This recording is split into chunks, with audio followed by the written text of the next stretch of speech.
हरिः ओम्।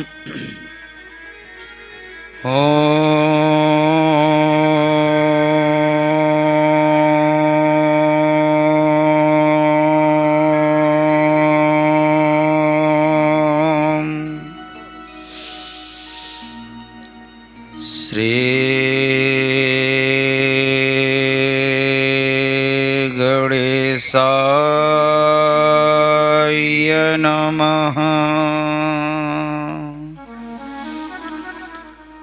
श्री सरस्वत्यै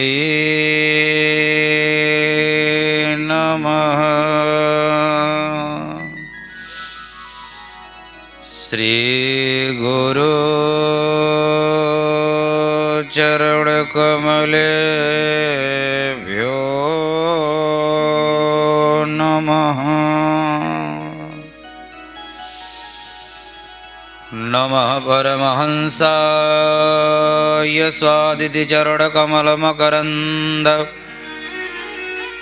भक्तमानसजननिवासाय श्री रामचन्द्राय ध्येयं सदा परिभवग्नभमीष्टदोहम् तीर्थास्पदं शिवविरञ्चिनुतं शरण्यम् भृत्यार्तिहं व्रणतपालभवाब्धिपोतम् वन्दे महापुरुषते चरणारविन्दम्। वंशे विभूषितकरान्नवनीरदाभात्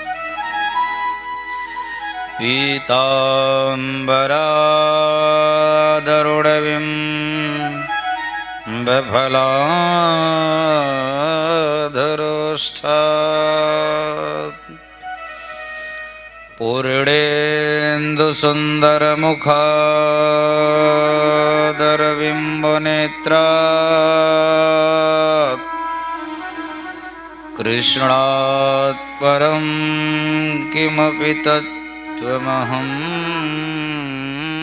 न जाने। रामाय रामभद्राय रामचन्द्राय वेधसे रघुनाथनाथनाथाय सीताया पतये नमः। गौरांगं रसमयं नित्यं रसाचार्य रसोत्सुकम् श्रीराम शरणदेवाख्यं सद्गुरुं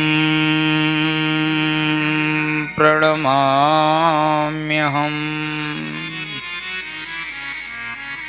जय जय श्री राधा रमण, जय जय नवल किशोर, जय गोपी चितचोर प्रभु,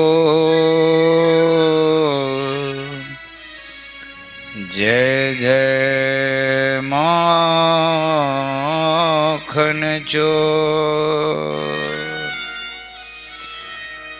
श्री राधा मेरी स्वामिनी, मैं राधे को दास,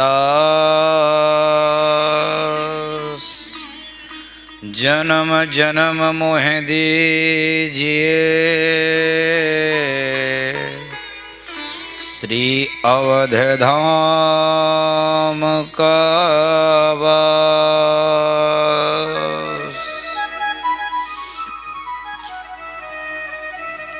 भक्त भक्ति भगवंत गुरु चतुर नाम बबुए, इनके पद वंदन किए, नासत विघ्न अनेक। सिय राम मैं सब जग जानी, करहूँ प्रणाम जोरि जोग पानी। प्रेम से बोले वृंदावन बिहारी लाल की, बाल कृष्ण कन्हैया लाल की, सुखदेव भगवान की, व्यास भगवान की, गंगा मैया की, यमुना मैया की, सरयू मैया की, श्रीरंग महल सरकार की, श्री कनक बिहारी लाल की, शंकर भगवान की, पराम्बा जगदम्बा मैया की, श्री सद्गुरुदेव भगवान की, पूज्यपाद करपात्री जी महाराज की, सब संतन की, सब भक्तन की, अपने अपने माता पिता की, जय जय श्री राधे श्याम। हरिओम। परम मंगल में परात्पर पार ब्रह्म परमेश्वर श्री लक्ष्मी नारायण की महती कृपा करुणा से इस पटगुहा ग्रामांतर्गत दुबे परिवार द्वारा दिव्य सप्तदिवसीय श्रीमद् भागवत कथा का आयोजन का आज प्रथम दिवस है। 3 कारण हैं भागवत श्रवण करने की इच्छा को जाहिर करने वाले श्रोताओं के मन में कि कारण क्या है कि चतुर्दिक भ्रमणोपरांत हम जब तक भागवत नहीं श्रवण कर लेते हैं तब तक चतुर्दिक यात्रा को पूर्ण नहीं माना जाता, और दूसरा हम भागवत सुने क्यों, और तीसरा स्वास्थ्य संपत्ति श्रद्धा और समय ये हम 4 या खर्च करते हैं। तो इसका अभिप्राय क्या है, साधारणतया भाव में अगर हम समझें तो मूलभूत हमारे धर्म का उद्देश्य क्या है और भागवत अति उत्कृष्ट क्यों है। तो आइए उस पवित्रतम भगवान के भाव में कथा में प्रवेश करने से पूर्व सर्वप्रथम ठाकुर जी के दिव्य नाम स्मरणोपरांत हम आप बड़े भाव के साथ कथा श्रवण करेंगे। बोले गोविंद भगवान की जय। अधरम मधुरम बदनम मधुरम नयनम मधुरम हसितम मधुरम मधुरं मधुरं वदनं मधुरं नयनं मधुरं हसितं मधुरं हृदयं मधुरं गमनं मधुरं मधुराधिपते रखिलं मधुरं हृदयं मधुरं गमनं मधुरं मधुराधिपते रखिलं मधुरं वचनं मधुरं चरितं मधुरं वसनं मधुरं वलितं मधुरं वचनं मधुरं चरितं मधुरं वसनं मधुरं वलितं मधुरं चलितं मधुरं भ्रमितं मधुरं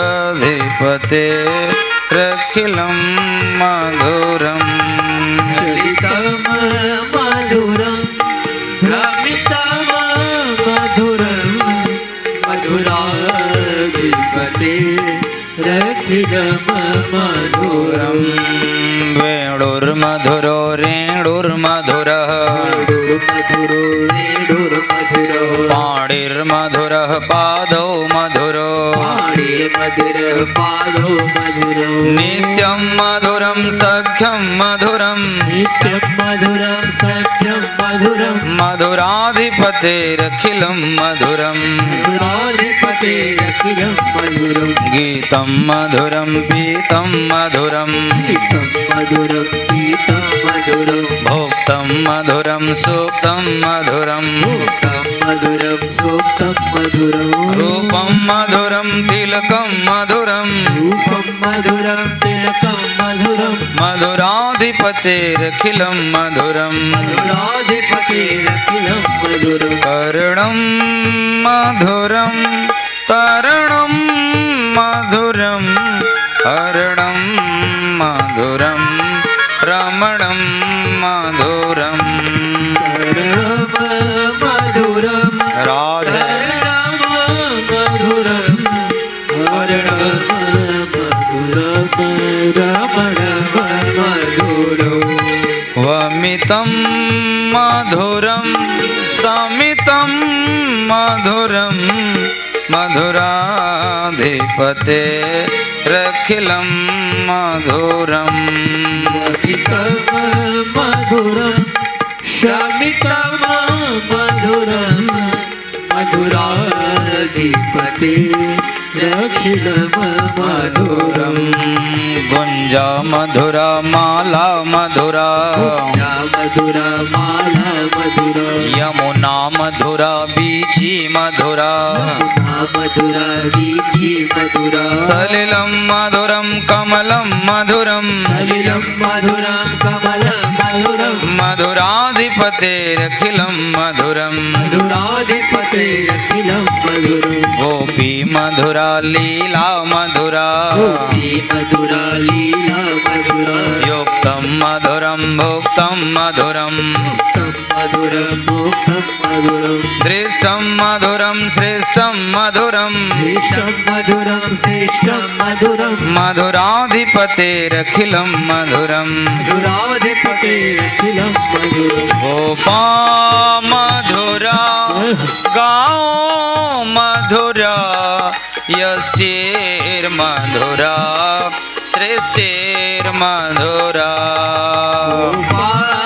मधुरा गावो मधुरा यष्टे मधुरा श्रेष्ठे मधुरा दलितं मधुरं फलितं मधुरं मधुराधिपते रखिलं मधुरं दलितं मधुरं फलितं मधुरं मधुराधिपते रखिलं मधुरं जय जय जय राधारमण गिरधारी गिरधारी श्याम बनवारी जय राधारमण गिरधारी गिरधारी श्याम बनवारी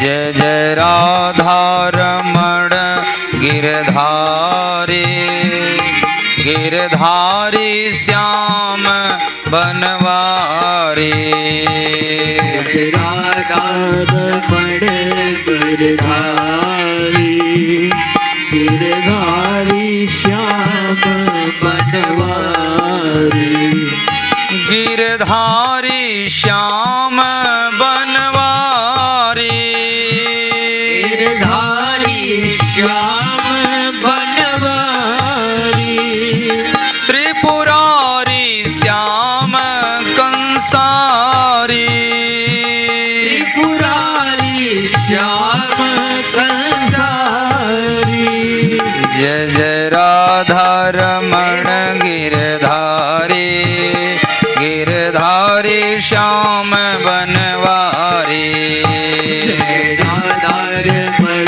गिरधारी गिरधारी श्याम बनवारी जय जय राधे जय जय राधे जय जय श्यामा जय जय श्यामा जय जय राधे जय जय राधे जय जय श्यामा जय जय श्यामा जय जय राधे जय जय राधे जय जय श्यामा जय जय श्यामा जय जय राधे जय जय राधे जय जय श्यामा जय जय श्यामा जय जय राधे राधे राधे जय जय श्यामा श्यामा श्यामा राधे राधे राधे जय जय श्यामा श्यामा श्यामा जय जय राधे राधे राधे जय जय श्यामा श्यामा श्यामा राधे राधे राधे जय जय श्यामा श्यामा श्यामा जय जय राधे राधे राधे जय जय श्यामा श्यामा श्यामा राधे राधे राधे जय जय श्यामा श्यामा श्यामा जय जय राधे राधे राधे जय जय श्यामा श्यामा श्यामा जय राधे राधे राधे जय जय श्यामा श्यामा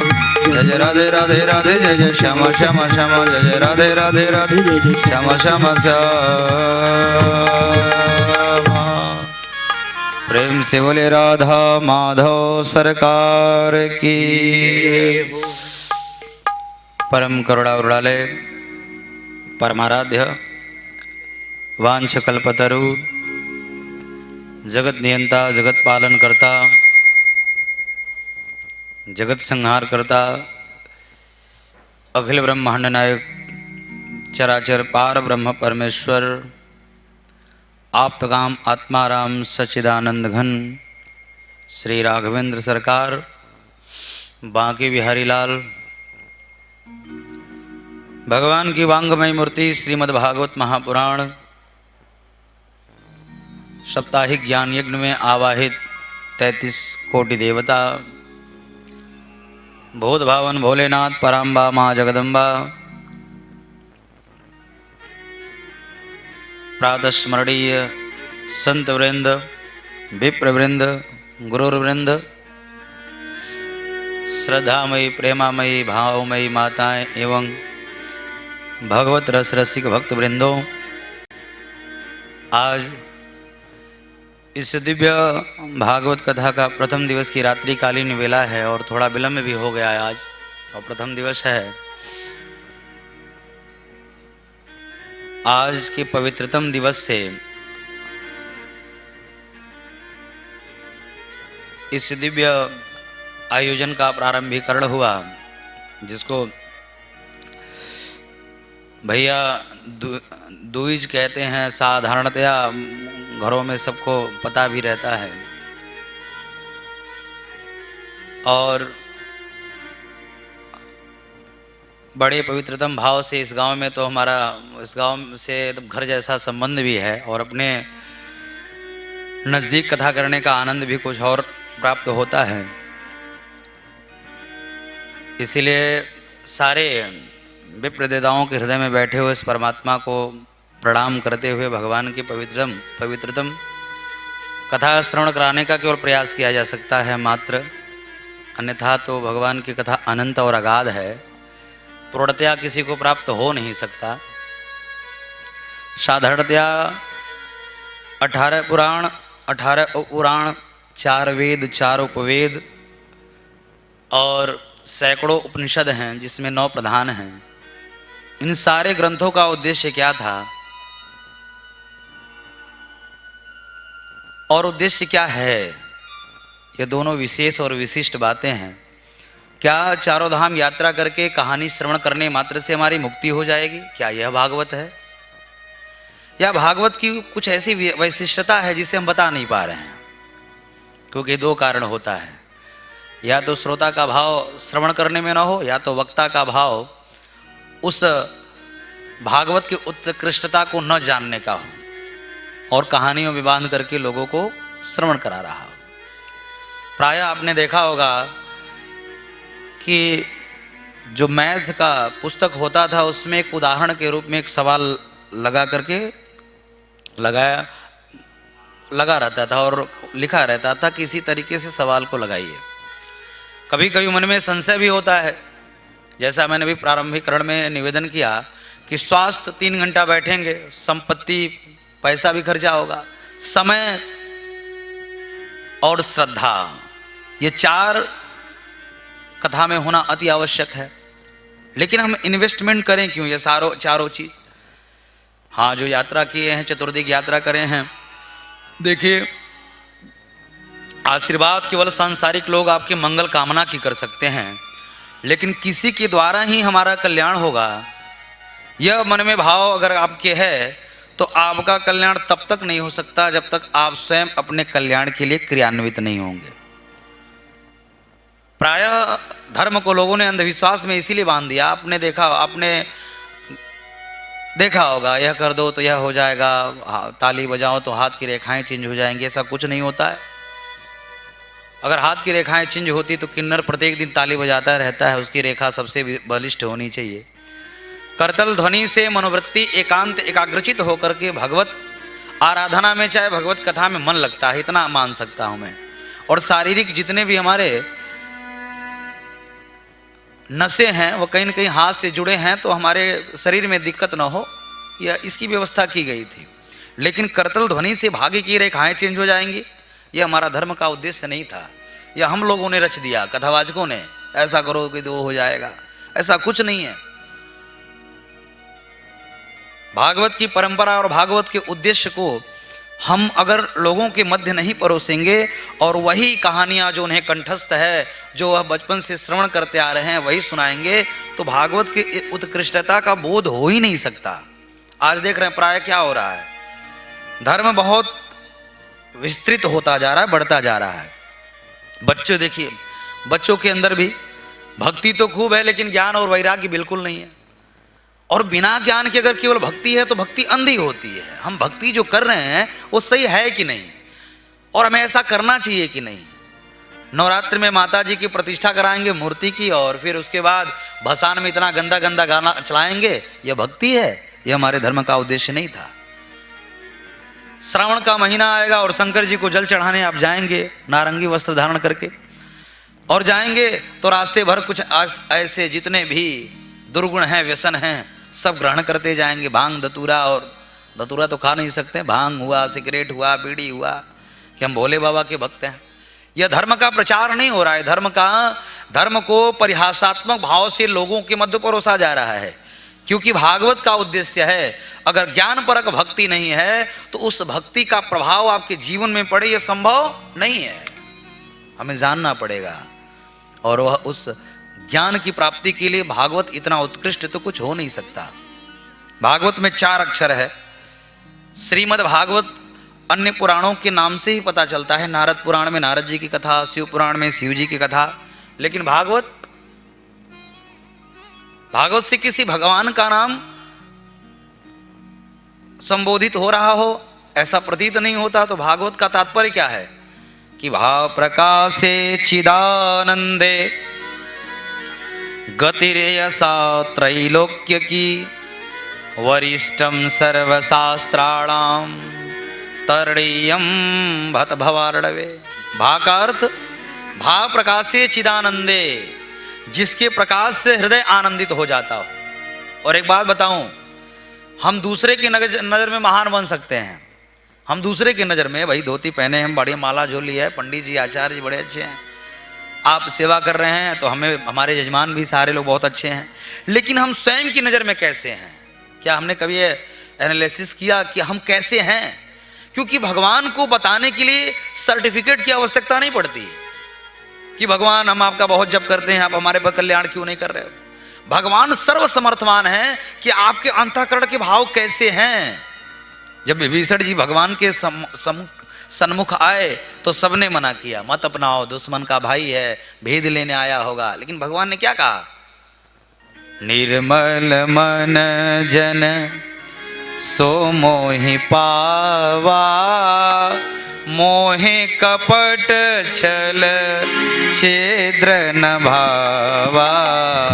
निर्मल मन जन सो मोहि पावा, मोहे कपट छल छिद्र न भावा। प्रभु निवेदन क्या करते हैं? जिसका मन निर्मल होगा। गीता में प्रभु अर्जुन के प्रश्न पर यही उत्तर दिए। जब अर्जुन ने 12 अध्याय के प्रथम श्लोक में अर्जुन ने पूछा कि एवं सतयुक्ताय भक्ता स्वाम पर्युपास्ते ये चाप्यक्षरम अव्यक्तम तेषाम के योग वित्तमा। तो भगवान मतलब आपके भक्तों का लक्षण क्या है? आप किसे अपना भक्त मानते हो? तो भगवान ने क्या कहा? मय्यावेश्य मनो इमाम नित्य युक्ता उपासते श्रद्धया पर्योपेतास ते में युक्त तमामता। जिसका मन पवित्र है, मय्यावेश्य मनो इमाम, जो मेरी उपासना करता है और सारी क्रिया करने के बाद उस क्रिया में श्रद्धा होता है। हमें बताने की आवश्यकता नहीं है कि हे प्रभु हम आपका पूजा करते हैं, बड़े भजन आनंदी हैं, भगवान सर्वसमर्थवान है। इसलिए जीवन में अगर बनावटीपन है, संसार में कुछ देर के लिए उस बनावटीपन से आपको सम्मान प्राप्त हो सकता है, लेकिन परमात्मा की शरणागति में तो निश्चल मन से जाइए महाराज। निश्चल मना से ही शरणागति से कल्याण संभव है। हे परमात्मा आप सर्वसमर्थवान हो, सब कुछ जानने वाले हो, आपसे थोड़ी ना हम झूठ बोल सकते हैं। जो हृदय में विराजमान है, जो हमारे जीवन के सारे कर्मों का साक्षी है, क्या हम उससे कुछ छिपा सकते हैं? लेकिन विडंबना यही है कि हम संसार में बनावटी जीते जीते परमात्मा से भी उसी प्रकार से जीने लगते हैं, और परमात्मा हम लोगों के उस भाव को देख करके केवल मुस्कुराते हैं। बताओ, संसार में जी रहा वैसे मेरे साथ भी ऐसा ही कर रहा है। परमात्मा की शक्ति एक परम तत्व है जिसके स्मरण से आपके हृदय में ऊर्जा का संचार होता है। हम लोगों ने क्या किया? भगवान को प्रोविजन स्टोर बना दिया। हे प्रभु लड़का हो जाए तो ये कर देंगे, नौकरी लग जाएगी तो ये कर देंगे। मानस की चौपाई भी पढ़ते रहते हैं कि हरि व्यापक सर्वत्र समाना, सर्वम खलविदम ब्रह्म। उपनिषद कहता है ओम इत्यक्षरम जगत सर्वम तत्त्वमसि एक ब्रह्म सद विप्रा बहुधा वदन्ति। ये सारे सिद्धांत बताते हैं कि परमात्मा हमारे सारे कर्मों के साक्षी हैं। फिर हम क्यों जाते हैं मनाने के लिए?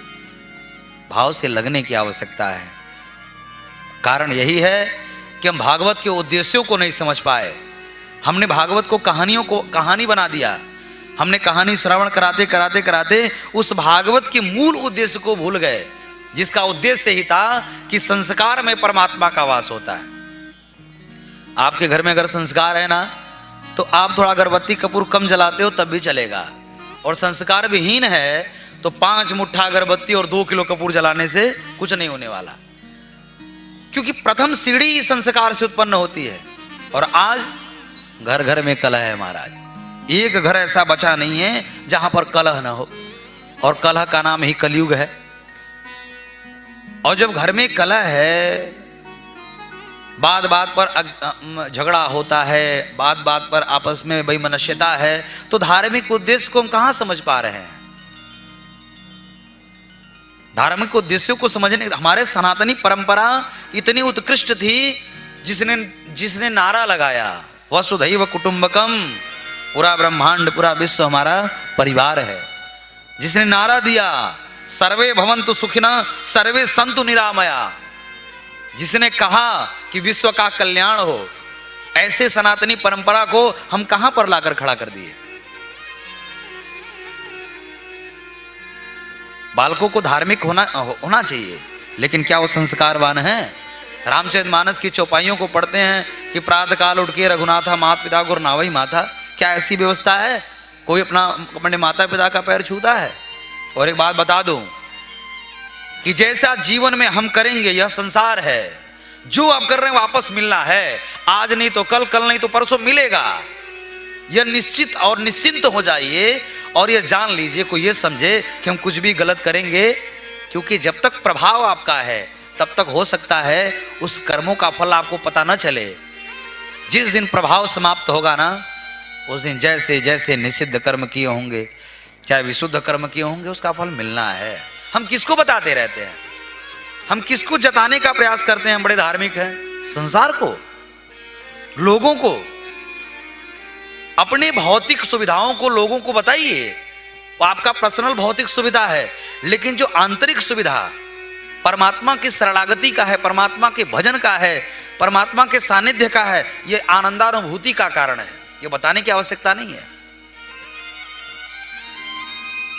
घर में 3 बहुएं हैं, अगर एक ही बहू को भोजन बनाना पड़े तो कल रोज रोज हम ही को बनाना पड़ता है। कल तो पक्का है मैं नहीं बनाऊंगी, अब या तो कोई और बनाए। नौकर बन के थोड़ी ना मैं आई हूं। मेरे माता पिता ऐसा तो था नहीं कि दहेज नहीं दिए थे।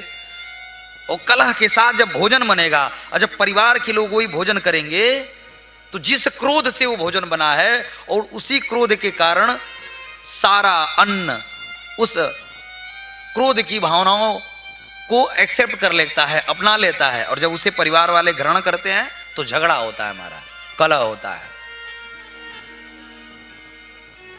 कलह का कारण हम आप स्वयं हैं। हमने इस भौतिक युग में सनातनी परंपरा का मजाक उड़ाना शुरू कर दिया। हम समझ नहीं पाए।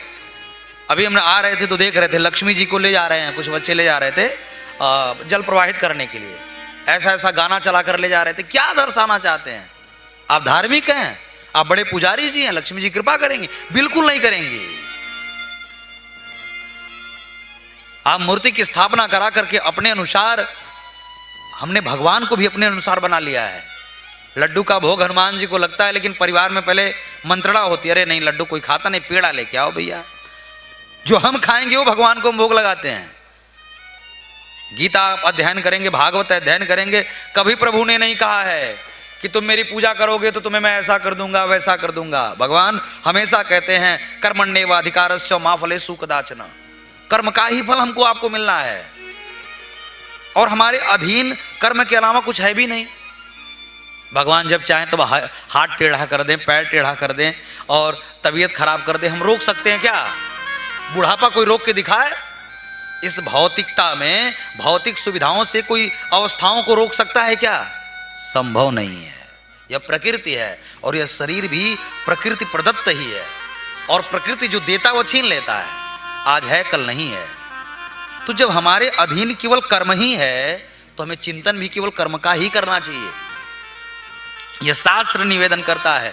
अगर ऐसा नहीं होता तो भगवान अर्जुन से यह नहीं कहते कि बेटा तुम कर्म करो, तुम्हारा कर्तव्य है कि युद्ध करना। अगर तुम युद्ध नहीं करोगे, अब अर्जुन यह कहते कि प्रभु आप कहीं 5 गांव निर्माण करा दो, हम उसी में रह जाएंगे। हमने जीवन में हमेशा दूसरे से कुछ अपने भला करने का विचार सोचा, इसीलिए हमारा भला नहीं हो पाता है। हाँ, दूसरा हमारा मार्गदर्शक जरूर बन सकता है। हम चौकी पर बैठ के चौकीदारी जरूर कर सकते हैं, आप जमीन बैठे हुए जमींदार हैं, लेकिन अब हम ही आपका कल्याण कर देंगे? बिल्कुल नहीं। अगर उस शास्त्र, क्योंकि शास्त्र मेरे परिवार के किसी व्यक्ति ने नहीं लिखा है, भागवत महापुराण यह अति उत्कृष्ट है। एक दवा बनाने के लिए कितना, एक अभी कोरोना काल चल ही रहा है, आपने देखा होगा, एक वायरस इतना इफेक्टिव है कि अभी तक उसकी दवा नहीं बनी। एक दवा बनाने में कम से कम वैज्ञानिकों का रिसर्च है कि 11 महीने लगते हैं, 10-11 महीने। अब विचार कीजिए, अब उस दवा की क्वालिटी मेडिकल स्टोर से आप करने लगे कि भैया मेडिकल स्टोर वाले तुम दवा खाए हो कि नहीं खाए हो, तो मेडिकल स्टोर वाला क्या कहेगा? हटो यार, तुम जाओ यहाँ से। वैसा ही यह शास्त्र, हम लोग मेडिकल स्टोर वाले की तरह हैं। हम आकर के बता सकते हैं, हमको प्रमाण पत्र मिला है, जैसे मेडिकल स्टोर वाले को मिलता है बी फार्मा, एम फार्मा का सर्टिफिकेट, कि तुम मेडिकल स्टोर खोल सकते हो। ऐसे ही हमने अध्ययन किया है शास्त्रों का, तो हमको सर्टिफिकेट मिला, आप कथा कर सकते हो। लेकिन जो उत्कृष्टता जिन महापुरुषों का संपूर्ण जीवन इन ग्रंथों में ही समाहित हो गया महाराज, हम लोगों के लिए हमने मजाक बना दिया इसको। हमने शास्त्रों को समझा नहीं और हमने कहा कुछ क्यों नहीं कल्याण हो रहा है। 7-7 दिन तक कथाएं हो रही हैं और अब तो बहुत अधिक कथाएं हो रही हैं, फिर भी प्रभाव क्यों नहीं पड़ रहा है? क्योंकि हमने दूसरे के ही द्वारा अपने कल्याण की कामना कर रखी है। मार्ग पर लगा हुआ बोर्ड कौड़ीराम 10 किलोमीटर बता सकता है लेकिन ले नहीं जा सकता है। डॉक्टर कोई आपको रोग हुआ हो, आप गोरखपुर जाओ इलाज कराने, डॉक्टर अब गांव भर कहो अरे मैंने इलाज कराया है 5,000 रुपये उनकी फीस है, तो क्या फीस से आपका रोग दूर हो सकता है? संभव ही नहीं है। रोग दूर करना है तो उसके बताए हुए जो दवा है जब उसे ग्रहण करेंगे तब वो हर रोग दूर होता है। ठीक वैसे ही हमारा शास्त्र है, यह अद्भुत है। जब इसे ग्रहण करेंगे तब पता चलेगा कि हमारे शास्त्रों का उद्देश्य क्या है। हम ग्रहण करते नहीं, हमने कथा श्रवण कर लिया। 2 जगहों पर भगवान का स्मरण होता है। एक एकांत, एक कमरे में जब आधा घंटा चिंतन कीजिए, नहीं कोई स्तुति आता है, ओंकार का उच्चारण कीजिए। नासा और इसरो ने माना कि संपूर्ण ब्रह्मांड ओम के गुंजार से गुंजायमान है। एकांत में पूजा होना चाहिए। दूसरा, जब कथा है सत्संग होता है तो 3 घंटे मन भगवान में लगा रहता है। हम शास्त्रों के उद्देश्य को समझे तो भागवत का अर्थ भाव प्रकाश से चिदानंदे गत्रिय सातरी लोक की, जिसके प्रकाश से हृदय आनंदित हो जाता हो। ग का तात्पर्य गति सात त्रैलोक्य की, जिसकी गति तीनों लोकों में है। व का तात्पर्य वरिष्ठम सर्व शास्त्राणाम, सभी शास्त्रों में वरिष्ठ है। और त का तात्पर्य तरणीयम भत भवार्णव, भवसागर से उतरने के लिए नौका के समान है। अब नौका क्या है? नौका यह शरीर है, नौका पर बैठा हुआ यह आत्मा ही नाविक है। जैसे नौका, अगर सरजू जी में नौका है तो आपने देखा होगा कि जब नौका चलता है तो नौका में जल भरने लगता है, तो एक नाविक जो है उस जल को बाहर निकालता रहता है। क्यों? क्योंकि अगर नहीं निकालेगा तो नौका में जल भर जाएगा और नौका डूब जाएगी। हमारा जीवन भी उस नाव की तरह है।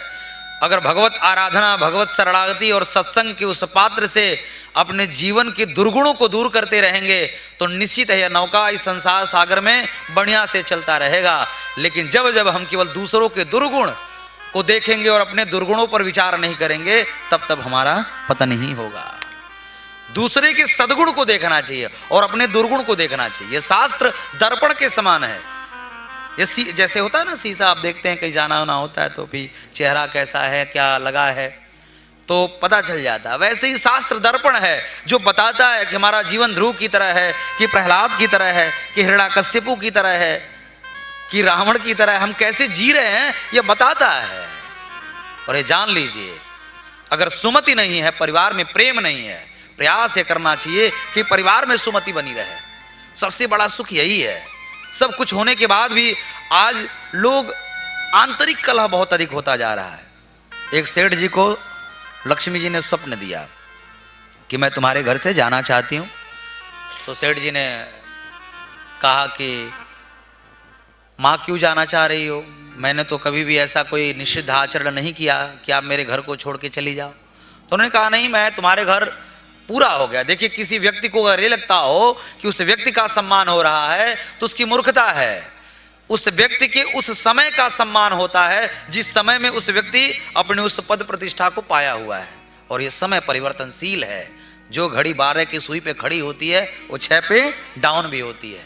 इसीलिए मैं प्रायः निवेदन किया करता हूं, जीवन में स्वभाव से सम्मान पाइए, प्रभाव से नहीं। क्योंकि प्रभाव जा सकता है, हट सकता है प्रभाव, और प्रभाव से अगर आपका सम्मान है तो जब तक प्रभाव रहेगा तभी तक रहेगा। लेकिन स्वभाव से अगर सम्मान होगा ना तो मरते दम तक स्वभाव आपका सम्मान जाने वाला नहीं है। तो सेठ जी ने कहा, मां मैंने क्या गलती कर दी, आप मेरे घर से जाना चाह रही हो? तो लक्ष्मी जी ने कहा, सेठ जी आपका समय समाप्त हो गया है, मैं अब जाना चाहती हूँ। तो सेठ जी ने कहा कि माँ आप कह रही हो कोई वरदान मांग लो। तो मुझे तो वरदान नहीं चाहिए, मैं कल अपने बहुओं से पूछूंगा कि उन्हें क्या चाहिए, तो मैं कल रात में आपको बताऊंगा। बोले ठीक है। सुबह हुआ, सेठ जी ने अपने बहुओं को बुलाया और पूछा कि रात में लक्ष्मी जी ने स्वप्न दिया है और हमारे घर को छोड़ के जाना चाहती हैं, आप बताओ कि क्या मांगा जाए। एक बहू ने कहा ढेर सारा सोना मांग लो, एक ने कहा बहुत सारा धन मांग लो। एक बहू ने कहा कि पिताजी जब लक्ष्मी जी जाएंगी ना तो सारा चला जाएगा महाराज, सब चला जाएगा। अगर आपको मांगना है तो लक्ष्मी जी से इतना कह दो कि मैया आपकी कृपा हमारे परिवार पे बनी रहे। हम 3 भाई हैं, हमारे 3 लड़के हैं और 3 बहुएं हैं। आप जाना चाहती हो तो हर्ष के साथ जाओ, लेकिन हमारे परिवार में सुमति बनी रहे, प्रेम बना रहे। धन नहीं रहेगा लेकिन सुमति रहेगी तो जितना है उतने में आनंद आएगा। और सुमति नहीं है तो बहुत कुछ होने के बाद भी जीवन में आनंद की अनुभूति नहीं प्राप्त होने वाली। 60-70 साल की उम्र मिली है महाराज, और इस 70 साल में हम इतने व्यस्त हो जाते हैं कि वर्तमान को जीते ही नहीं है। भविष्य के बनाने के चक्कर में वर्तमान के आनंद को भूल ही जाते हैं भैया। अरे राम राम, 70 साल कब बीत गए पता चला कि करते करते ही बीत गए। अपने लिए हमने कुछ किया ही नहीं।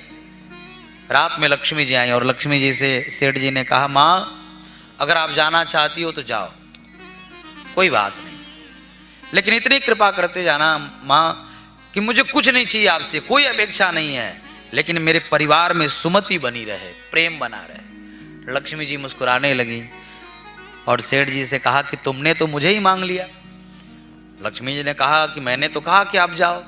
तो लक्ष्मी जी ने कहा जहां सुमति होती है, जहां प्रेम होता है, उस घर को छोड़ करके मैं एक पग भी नहीं जाती। बाबा ने अपने मानस में यही निवेदन किया कि जहां सुमति तहां संपत्ति नाना, जहां कुमति तहां विपत्ति निधाना, जहां सुमति तहां संपत्ति नाना, जहां कुमति तहां विपत्ति निधाना, जहां सुमति तहां संपत्ति नाना, जहां कुमति तहां विपत्ति निधाना, जहां सुमति तहां संपत्ति नाना, जहां कुमति तहां विपत्ति निधाना। जहां सुमति है वहीं संपत्ति और जहां कुमति है वहीं विपत्ति है महाराज। तो प्रथम सीढ़ी है भागवत का तरणीयम भत भवार्णवे। जीवन में प्राय यह भाव हमेशा हमारे जीवन में बना रहना चाहिए कि परमात्मा हमारे साक्षी हैं और हमारे सारे कर्तव्यों को देख रहे हैं।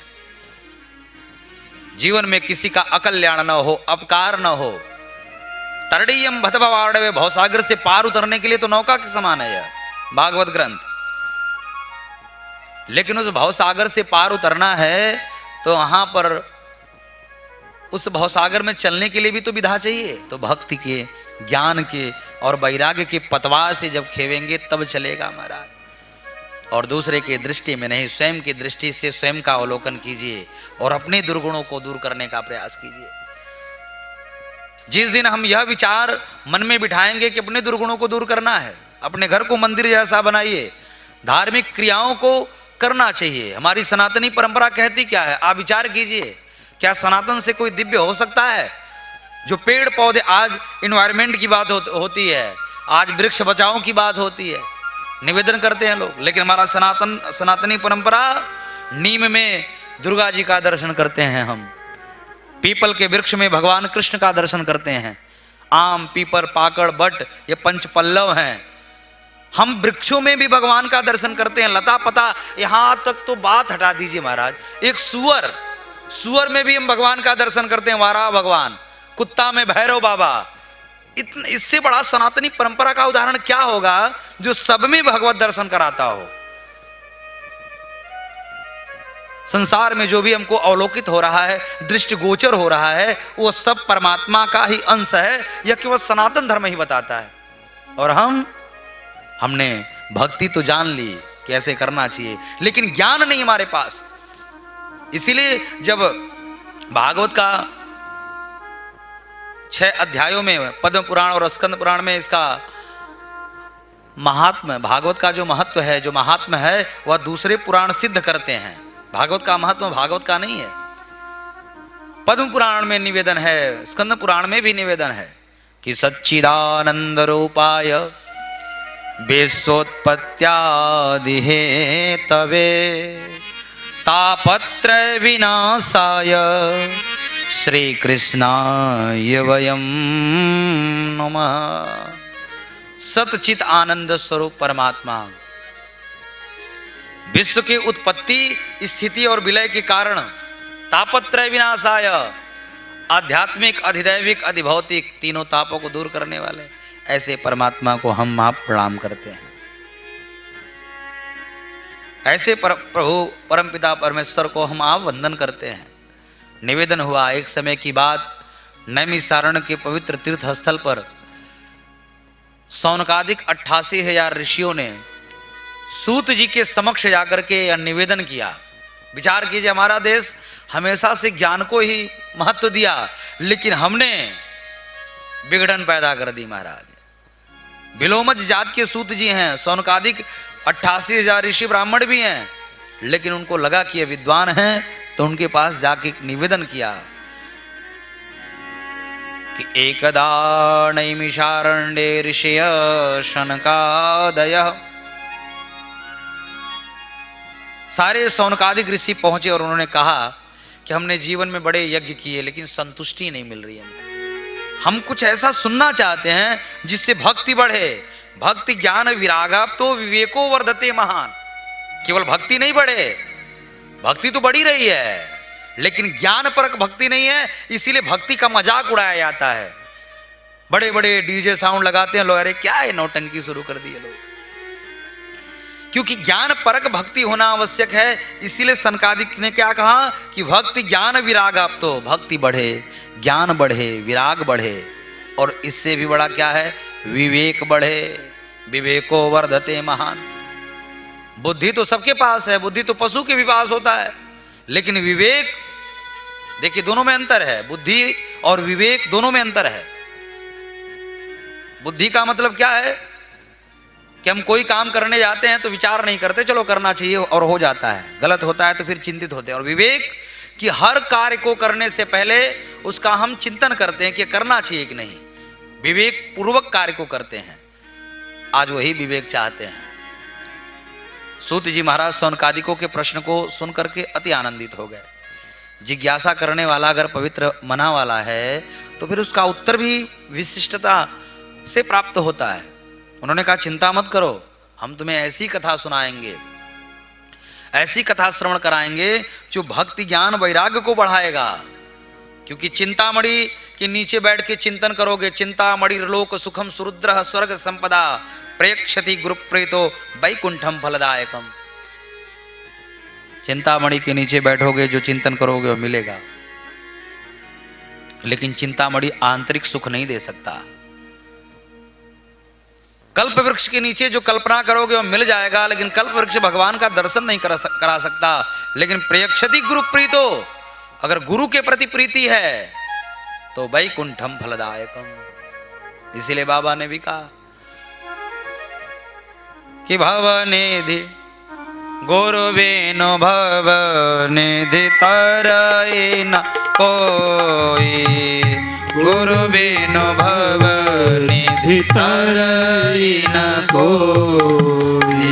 जो बिरंची शंकर सम होई, जो बिरंची शंकर सम होई। गुरुवेनो भवनिधि तरई न कोई, गुरुवेनो भवनिधि तरई न कोई। गुरुर ब्रह्मा गुरु विष्णु गुरुर्देवो महेश्वर, गुरुर साक्षात् परब्रह्म तस्मै श्री गुरवे नमः। तस्मै श्री गुरवे नमः। तस्मै श्री गुरवे नमः। गुरुवेनो भवनिधि तरई न कोई,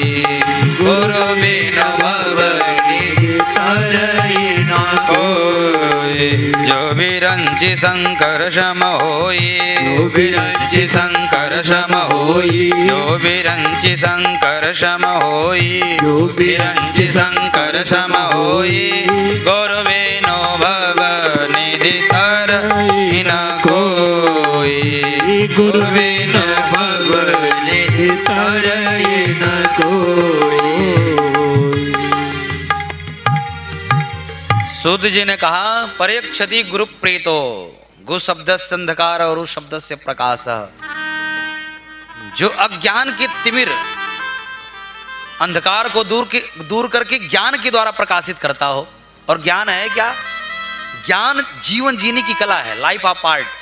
जीवन भी जीना एक कला है। खा लेना, सो जाना, उठना, काम करना, खा लेना, यही जीवन है। अगर यही जीवन होता तो शायद बाबा ने नहीं कहा होता कि बड़े भाग मानुष तन पावा, सुर दुर्लभ सब ग्रंथन गावा। बड़भागिता मनुष्य की क्यों है? कारण क्या है? खाना पीना सोना, आहार निद्रा भय मैथुनंच। यही होता तो फिर पशु में हमारे में अंतर क्या है? कारण बस अंतर इतना है कि पशु के पास केवल बुद्धि है और मनुष्य के पास विवेक है। अगर विवेक नहीं होता तो सिंह को अपने अधीन करके और सिंह को नाचने पर मजबूर कर देता है एक मनुष्य ही। आपने देखा होगा बड़े बड़े सर्कसों में शेर नाचने लगता है डंडा देखते ही। हाथी को अपने बस में एक मनुष्य ही कर सकता है। इसलिए ब्रह्मा जी ने जब मनुष्य तन बनाया तो अपनी लेखनी रख दी, अब इससे बढ़िया कुछ मैं नहीं बना सकता। भगवान की सबसे स्टैंडर्ड संरचना मनुष्य है। दो, इसका विनाश दो कारणों से हो रहा है। पहला, हम मानसिक असंतुष्ट हैं और दूसरा शारीरिक। हम अपने जीवन में बहुत कुछ बनाना चाहते हैं और बहुत कुछ बनाने के चक्कर में हमें भूल गए कि शरीर ही जब रहेगा तो ही जीवन के किसी भी सुख की अनुभूति की जा सकती है, आनंद लिया जा सकता है। लेकिन हम भौतिकता के चक्कर में पड़ते पड़ते ऐसे ऐसे व्यस्त हुए कि अपने शरीर पर हमने ध्यान ही नहीं दिया और रोगी बना लिया। ब्लड प्रेशर हो गया, शुगर हो गया, थायराइड हो गया, अनिद्रा हो गया, बहुत सारी बीमारियां हो गई। क्यों? तो निश्चित है कि अब आपने अपने शरीर पर ध्यान नहीं दिया। और ये जान लीजिए, संसार का कोई भी सुख हो, आपको बढ़िया व्यवस्था कर दी जाए, खूब बढ़िया व्यवस्था है, सारा कुछ है, और केवल सर दर्द आपका हो रहा हो, सारी व्यवस्था आपकी आपको याद नहीं आएगी। किस गद्दे पर हम बैठे हैं, क्या व्यवस्था है, आप उस समय केवल चिंतन करेंगे, अरे दूर हो, इतना भयंकर सर दर्द कर रहा है। जब शरीर में पीड़ा होती है ना, और पीड़ा प्राप्त करने वाले उस व्यक्ति से पूछिए कि सारा सुख होने के बाद भी उस शरीर के कष्ट के कारण उस सुख का अनुभव नहीं ले पाता, क्योंकि उसने ध्यान नहीं दिया। और जब तन अस्वस्थ होगा तो मन अस्वस्थ होगा महाराज। और तन के रोगी तो ठीक है, लेकिन मानसिक रोगी महाराज बहुत होते जा रहे हैं। मानसिक रोगी मतलब अमरस। हम अक्सर दूसरे को देख रहे हैं, हमारी मनोवृत्ति कलुषित हो गई है, दूषित हो गई है। और हमारा शास्त्र कहता है कि मन को अगर पवित्र करना है तो सहज और सरल उपाय है। भागवत के उद्देश्य को हम आप समझें। उन्होंने कहा, सूत जी ने यही कहा, हम ऐसी कथा सुनाएंगे, संसार भयनाशनम। रामचरितमानस जीवन जीने की कला सिखाता है और भागवत मरने की कला सिखाता है। जीवन जीना कैसे चाहिए, संबंधों का निर्वहन करना कैसे चाहिए, यह रामचरितमानस हमको निवेदन करता है। और भागवत कि मरना कैसे है, और मरना सबको है, हम आप सबको जाना है, कोई ऐसा नहीं है। किसी ने पूछा संत से कि मृत्यु रहती कहाँ है, मृत्यु का वास कहाँ है? तो संत ने कहा, भैया मृत्यु बगल में बैठी है। बस जिस दिन उसे लगेगा कि हाँ अब यह यहां रहने लायक नहीं, उसी दिन तुरंत अपने आगोश में आपको ले लेगी। वो अगल बगल नहीं, आपके साथ ही चल रही है। जब मृत्यु साथ में है, और आपने देखा होगा शमशान, 3 जगह ज्ञान होता है। एक शमशान घाट पे जलती हुई लाश को, जलती हुई शव को देख करके लगता है कि अरे राम राम यही होना है। मैं नहीं कहता सर्वस्व त्याग करके अयोध्या में चलिए बाबा बन जाइए, जरूरी नहीं है। लेकिन आप जब देख रहे हैं तो अपनी क्रियाओं को दूषित करने से अच्छा है कि हम बड़े पवित्र मना और पवित्र भाव से रहें। जीवन में वही मिला है तो कम से कम जाने के बाद कि जब हम पैदा हुए जग हंसा हम रोए, ऐसी करनी कर चलो हम हंसे जग रोए। किसी के मुख के प्रसन्नता का कारण बनिए। भागवत का उद्देश्य यही है, आप उसे प्रसन्न करिए। किसी के दुख का कारण मत बनिए कि आपकी वजह से वह दुखी हो रहा हो, क्योंकि आप अगर किसी के दुख का कारण बनेंगे तो कोई ना कोई आपके भी दुख का कारण बनेगा ही। एक संत जी ने एक निवेदन किया था बड़ा सुंदर, कि एक व्यक्ति जा रहा था और मार्ग में एक बागीचा दिखाई दिया। बागीचे में गर्मी का सीजन था, बड़े आम के फल लगे हुए थे, पके पके। उसने देखा और कहा कि तोड़ने लायक है। बाग में घुस गया, आम को तोड़ा, जैसे तोड़ा वैसे माली आया और पीठ पे 3-4 डंडा मारा उसके। अब भाई रोते हुए भगा, अरे राम राम। विचार कीजिए, आम के उस बागीचे को देखा किसने? आंख ने। तोड़ा किसने? हाथ ने। जिसने देखा उसने तोड़ा नहीं। अब विचार कीजिए, जिसने तोड़ा उसने खाया नहीं, खाया किसने? मुख ने। और जिसने खाया उसने रखा नहीं, रखा किसने? पेट ने। और जिसने रखा उसने मार, उसके ऊपर डंडा नहीं बजा। डंडा किस पर बजा? पीठ ने, पीठ पर। भाई पेट पे तो डंडा बजेगा नहीं। बचा। विचार कीजिए, जिसने देखा उसने तोड़ा नहीं, और जिसने तोड़ा उसने खाया नहीं, और जिसने खाया उसने रखा नहीं, और जो रखा उस पर डंडा बजा नहीं, डंडा पीठ को पर बजा। लेकिन रोया किसने? जब पीठ पे डंडा बजा तो रोया किसने? आंख ने। तो गलती किसकी थी? आंख की। कर्म भी ऐसे ही है, घूम करके आएगा। आंख ने ही बागीचे को देखा था तो प्रक्रिया में होते हुए अंत में आया। ऐसे हमारा जीवन है। कौन काहु कर सुख दुख दाता, निज कृत कर्म भोग सब भ्राता। कभी भी किसी कथावाचक से कथा का तुलना मत करिएगा महाराज। कथा अपने आप में दिव्य है, वो अच्छी है, क्योंकि जो कथा है वो अद्भुत है। कथावाचक हो सकता है आचरण विहीन और कुछ भी हो सकता है, उसका ऐसा भी हो सकता है, लेकिन कथा की पवित्रता नहीं घट सकती। गंगा जल में अगर कुत्ता स्नान कर ले तो गंगा जी की पवित्रता नहीं घट सकती। गंगा जी पवित्र हैं, वहां कोई भी स्नान कर सकता है, कोई भी जा सकता है। किसी व्यक्ति की वजह से गंगा जी नहीं है, गंगा जी की वजह से लोग पवित्र होते हैं। तो इस कथा की वजह से कथावाचकों का महत्व होता है। अगर यही नहीं होता तो फिर मंच पे कथा तो नहीं सुनते आप। तो इसका तो बिल्कुल नहीं, क्योंकि वह अति पवित्रतम है महाराज। निज कृत कर्म भोग सब भ्राता। अगर कोई ये कहता हो कि मैं करता हूं, मैं नहीं होता तो क्या होता। एक सेठ जी कथा सुन रहे थे और सेठ जी को कथा में व्यास जी निवेदन कर रहे थे कि कोई किसी को खिलाने वाला नहीं है, सब अपने कर्मों का फल भोगते हैं। सारे जो सांसारिक संबंध हैं उन संबंधों के बाद भी सब लोग अपना भाग्य लेकर के आए हैं, प्रारब्ध जिसे कहते हैं। तो संत जी की बात सेठ जी को समझ में नहीं आई। सेठ जी ने कहा कि महाराज आप कहते हो कोई किसी को खिलाता जिलाता नहीं है, सबको खिलाने जिलाने वाले परमात्मा हैं, लेकिन मेरे 3 बेटे हैं और मैं अगर मुझे कुछ हो जाए तो मेरे बेटे मर जाएंगे महाराज, मेरी पत्नी मर जाएगी। बताइए, हमारे खाए बिना मर जाएंगे, भूखे मर जाएंगे। तो संत जी ने कहा, यह आपका भ्रम है, किसी के जाने से कोई मरता नहीं है। सेठ जी को विश्वास नहीं हुआ। सेठ जी से संत जी ने कहा कि अच्छा है, 1 महीने के लिए आप घर छोड़ करके गायब हो जाइए और गांव में किसी तरीके से यह निवेदन करवाइए कि सेठ जी जय सिया राम हो गए। बोले ठीक है। सेठ जी घर छोड़ दिए। गांव में किसी के द्वारा पता चला कि सेठ जी जंगल में गए थे और शेर उन्हें मार के खा गया। अब गांव के लोग बड़े परोपकारी, अरे राम राम, छोटे छोटे बच्चे हैं, 15 साल 17 साल 18 साल उम्र है, क्या होगा। तो गांव के लोगों ने, बहुत सारे लोगों ने मिल करके उसके घर अन्न इत्यादि की व्यवस्था कर दी।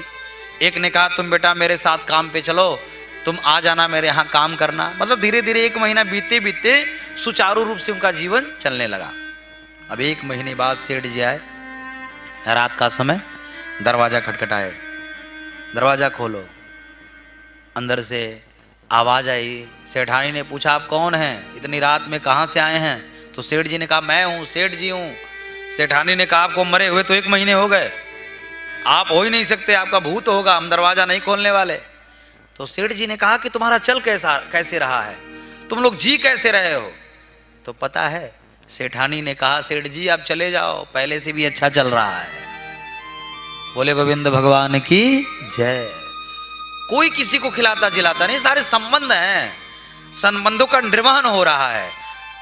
आप चाह करके भी बिटिया का विवाह आप करते हैं और आप बहुत अच्छा सारे व्यवस्था के साथ आपने विवाह किया, लेकिन उसके जीवन में अगर दुख लिखा है तो मिलेगा, और किसी गरीब के घर भी किए हैं और उसके जीवन में सुख लिखा हो तो मिलेगा।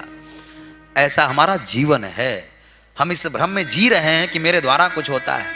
हनुमान जी जैसी, हनुमान जी सारे कर्मों को कहते प्रभु आप नहीं होते तो हमसे कुछ हो ही नहीं पाता।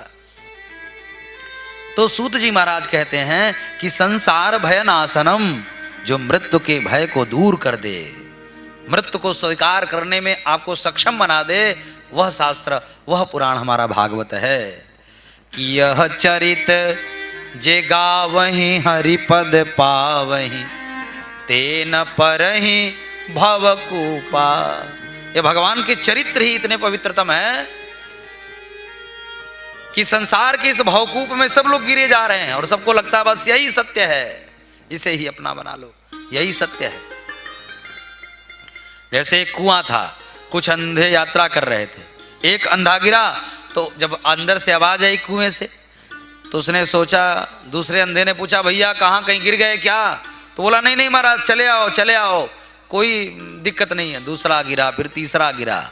हम भी अंधकूप में गिरे जा रहे हैं। मैं नहीं कहता कि सब निवेदन भागवत का यह है कि सब कुछ छोड़ करके भजनानंदी हो जाओ, लेकिन अपनी क्रियाओं में भगवान को अपना लो। हर कर्म में भगवान का स्मरण रहे कि जीवन में हम जो कर रहे हैं दूसरे जैसे भी जो भी देख रहे हों, लेकिन हम अपने नज़र में अच्छे हों, हम अपने नज़र में अपनी क्रियाओं का एनालिसिस करते हों, चिंतन करते हों कि बढ़िया से होना चाहिए।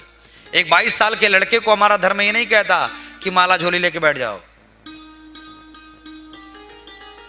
धर्म परिवर्तनशील है। एक युवा के लिए, एक वृद्ध के लिए, सबके लिए अलग अलग व्यवस्था है धर्म की।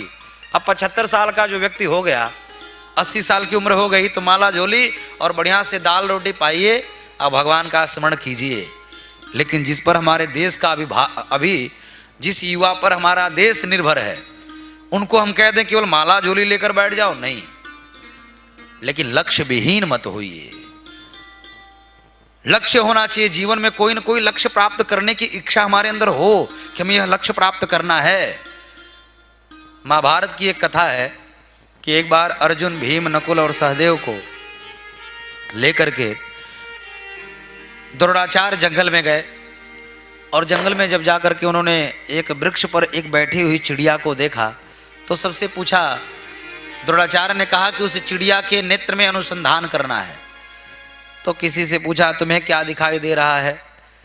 तो नकुल ने कहा मुझे चिड़िया दिखाई दे रही है, सहदेव ने कहा मुझे पंख दिखाई दे रहे हैं, चिड़िया दिखाई दे रही, पेड़ दिखाई दे रहा है, सबने बताया। अर्जुन से पूछा तुम्हें क्या दिखाई दे रहा है? तो अर्जुन ने कहा कि गुरुदेव मुझे केवल चिड़िया की आंख दिखाई दे रही है। तो द्रोणाचार्य जी ने कहा तो यहाँ सारे मूर्ख बैठे हैं, सब लोगों को चिड़िया दिखाई दे रही, पेड़ दिखाई दे रहा है, और तुम्हें केवल नेत्र दिखाई दे रहा है।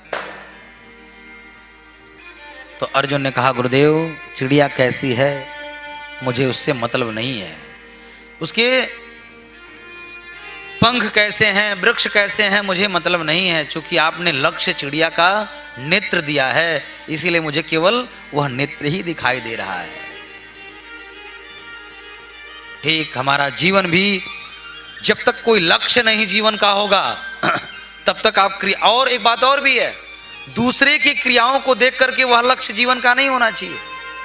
आज सौनकादिक 88,000 ऋषियों ने एक लक्ष्य बनाया कि हम ऐसी कथा सुनना चाहते हैं जो भक्ति, ज्ञान, वैराग्य को बढ़ाने वाला हो,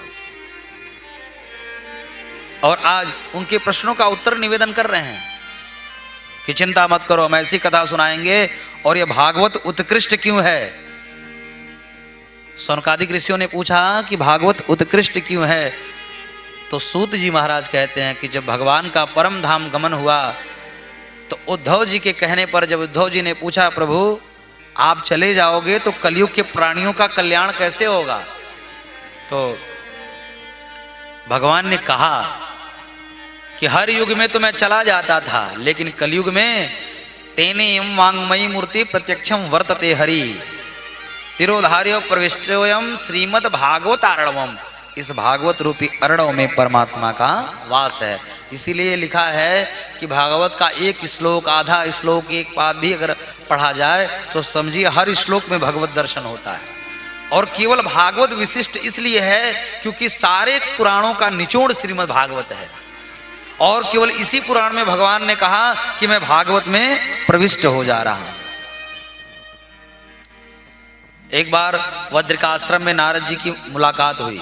सनकादिक ऋषियों को सूत जी महाराज कहते हैं कि एक बार सनकादिक ऋषियों ने जब नारद जी के मुखमंडल की आभा को देखा तो पूछा, महाराज आप ठहरे संत आदमी और आपके मुख पर मलिनता। स्वामी विवेकानंद जी कहा करते थे, जब देश का कोई विशिष्ट व्यक्ति निषिद्ध आचरण करेगा तो उसका प्रभाव पूरे देश पर पड़ेगा, और वही हो रहा है। हमारे अच्छे अच्छे संतों का अगर कोई नाम नहीं जानता, लेकिन बुरे संतों का कहा जाए तो दो चार तो सारे लड़के जानते होंगे महाराज। बोले गोविंद भगवान की जय।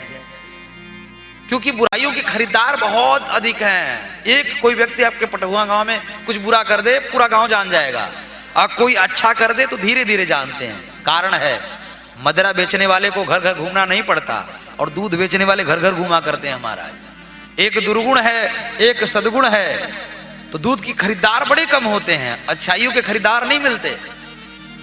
बुराई तुरंत हमारे शरीर पर हावी भी हो जाता है। गुटखा खाने वाले के साथ आप रहिए 10 दिन, 12 दिन, 15 दिन, 1 महीना, 2 महीना, तो 1 डली, आधी डली, 2 डली, 4 डली खाते खाते आप भी खाने लगोगे। दुर्गुण प्रविष्ट हो जाता है। आज नारद जी के मुखमंडल को देख करके सूत जी महाराज कहते हैं कि सनकादिक ऋषियों ने पूछा कि कथम ब्रह्मण दीन मुख कुतस्यंता तुरो भवान। महाराज आप क्यों दुखी हो?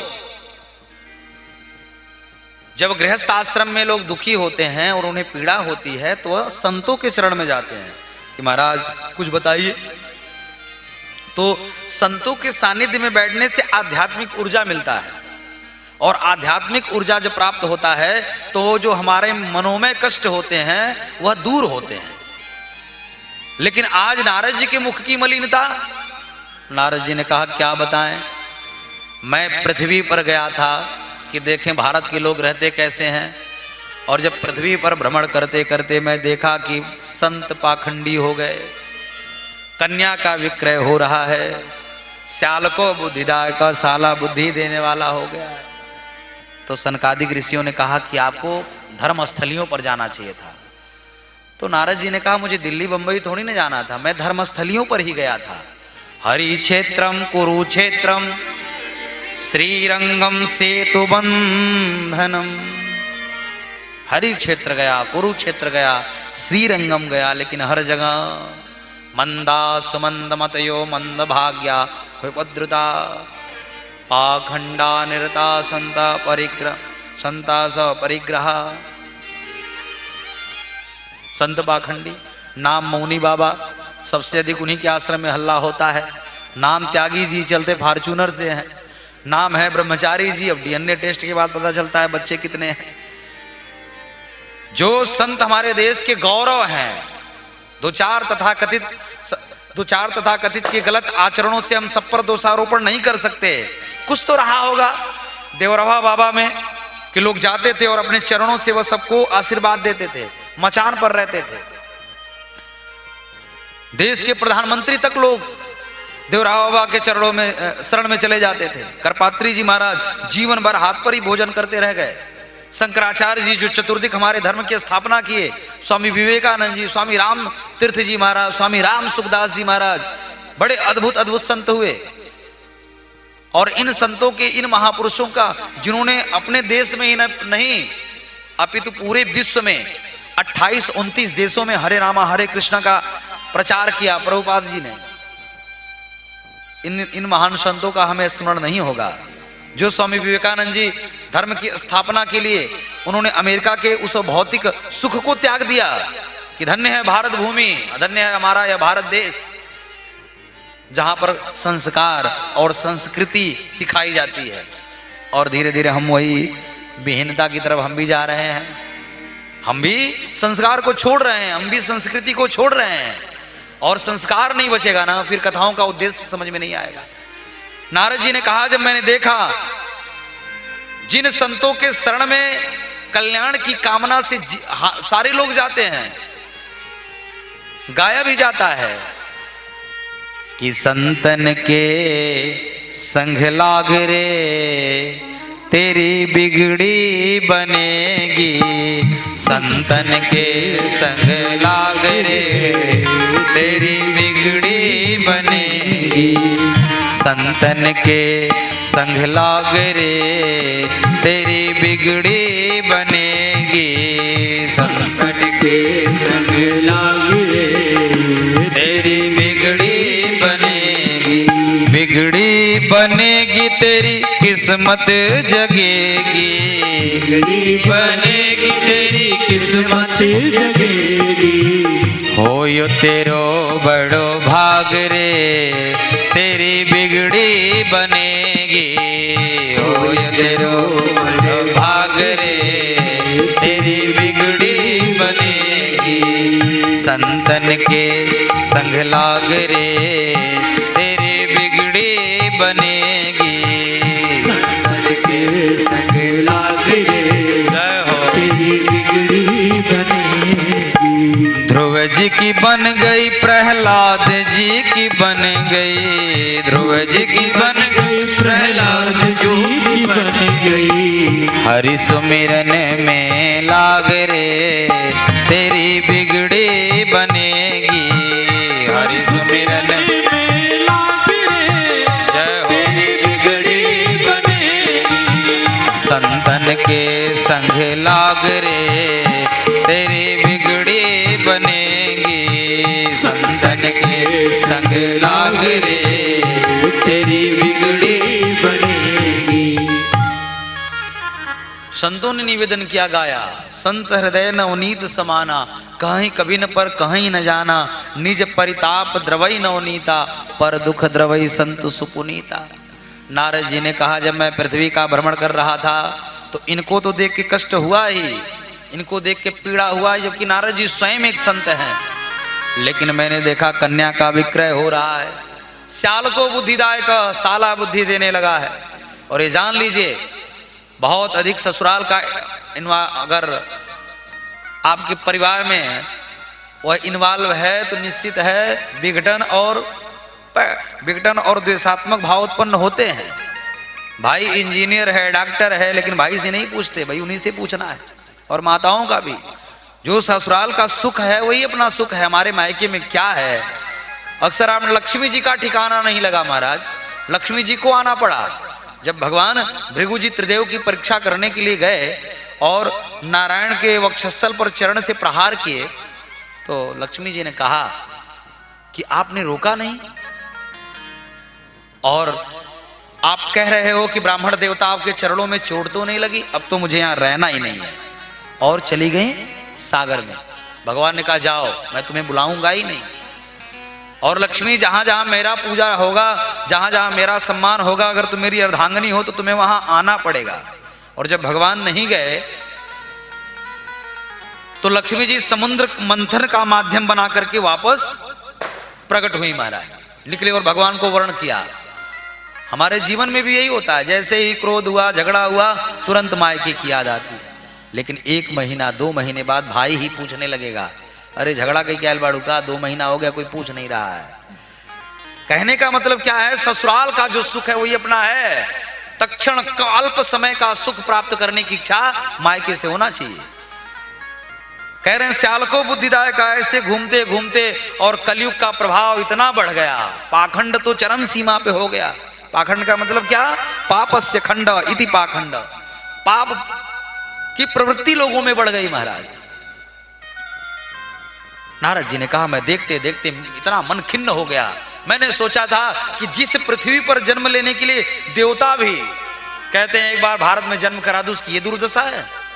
मैं देखते देखते वृंदावन गया, और वृंदावन में ठाकुर जी का वंदन करने के बाद जब मैं निकला तो एक स्त्री ने मुझे पुकारा। मैं बाहर जा रहा था, उसके सामने 2 पुरुष वृद्ध पुरुष सोए पड़े हुए थे। बहुत सारी दास दासियां पंखा झल रही थी। उस स्त्री ने जब मुझे देखा तो पुकारा कि भो भो साधु क्षणम तिष्ठ मत चिंता पिनाशय। महाराज कृपया मेरा निवेदन श्रवण करते हुए जाइए। नारद जी महाराज ने पहले तो विचार किया कि स्त्रियों में जाना उचित नहीं, फिर भी जो आग्रह करने लगी तो नारद जी पहुंचे, पूछा आप कौन हो और मुझे क्यों बुला रही है? तो नारद जी से भक्ति मैया ने कहा अहम भक्ति इति ख्याता इमो में तनयो मतौ ज्ञान वैराग्य नामानो कालयोगे न जर्जरौ। मैं भक्ति हूं और ये मेरे दोनों पुत्र ज्ञान वैराग्य हैं। आज वही दशा कलयुग की है। भक्ति तो रोड रोड पर दिखाई देती है महाराज। एक बार अयोध्या में बोल बम वाले जा रहे थे और अधिकारियों की गाड़ी जा रही थी। थोड़ी सी कोई बात हो गई, सारे अधिकारियों को मारपीट करने लगे, सबको मारने लगे सब। महाराज ये भक्ति है, ये भक्ति का सिद्धांत है, हमारा धर्म का उद्देश्य है। आप उत्थान कर रहे हो कि पतन कर रहे हो? धर्म का तो मतलब ही हम नहीं जानते। हमें लगता है हिंदू धर्म है, जबकि हिंदू एक भौगोलिक दृष्टिकोण है, सनातन हमारा धर्म है। और भारत में सारे लोग रहने वाले, भाई हिंदुस्तान में तो हिंदू ही हैं भौगोलिक दृष्टिकोण से, और चाहे कुछ भी हो जाए। क्योंकि जब आक्रांताओं ने हमारे देश पर आक्रमण किया तब वो कन्वर्जन किए, वो सब मुसलमान बनाए, जो आए वो बनाते गए। नहीं तो हमारे देश में केवल हिंदू रहते थे।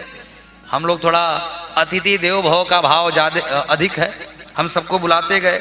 यहूदी भी जब दीपक लेके आए तो उनको भी हमने स्थान दे दिया। हमने सबको बुलाया, सबका सम्मान किया। केरल में सबसे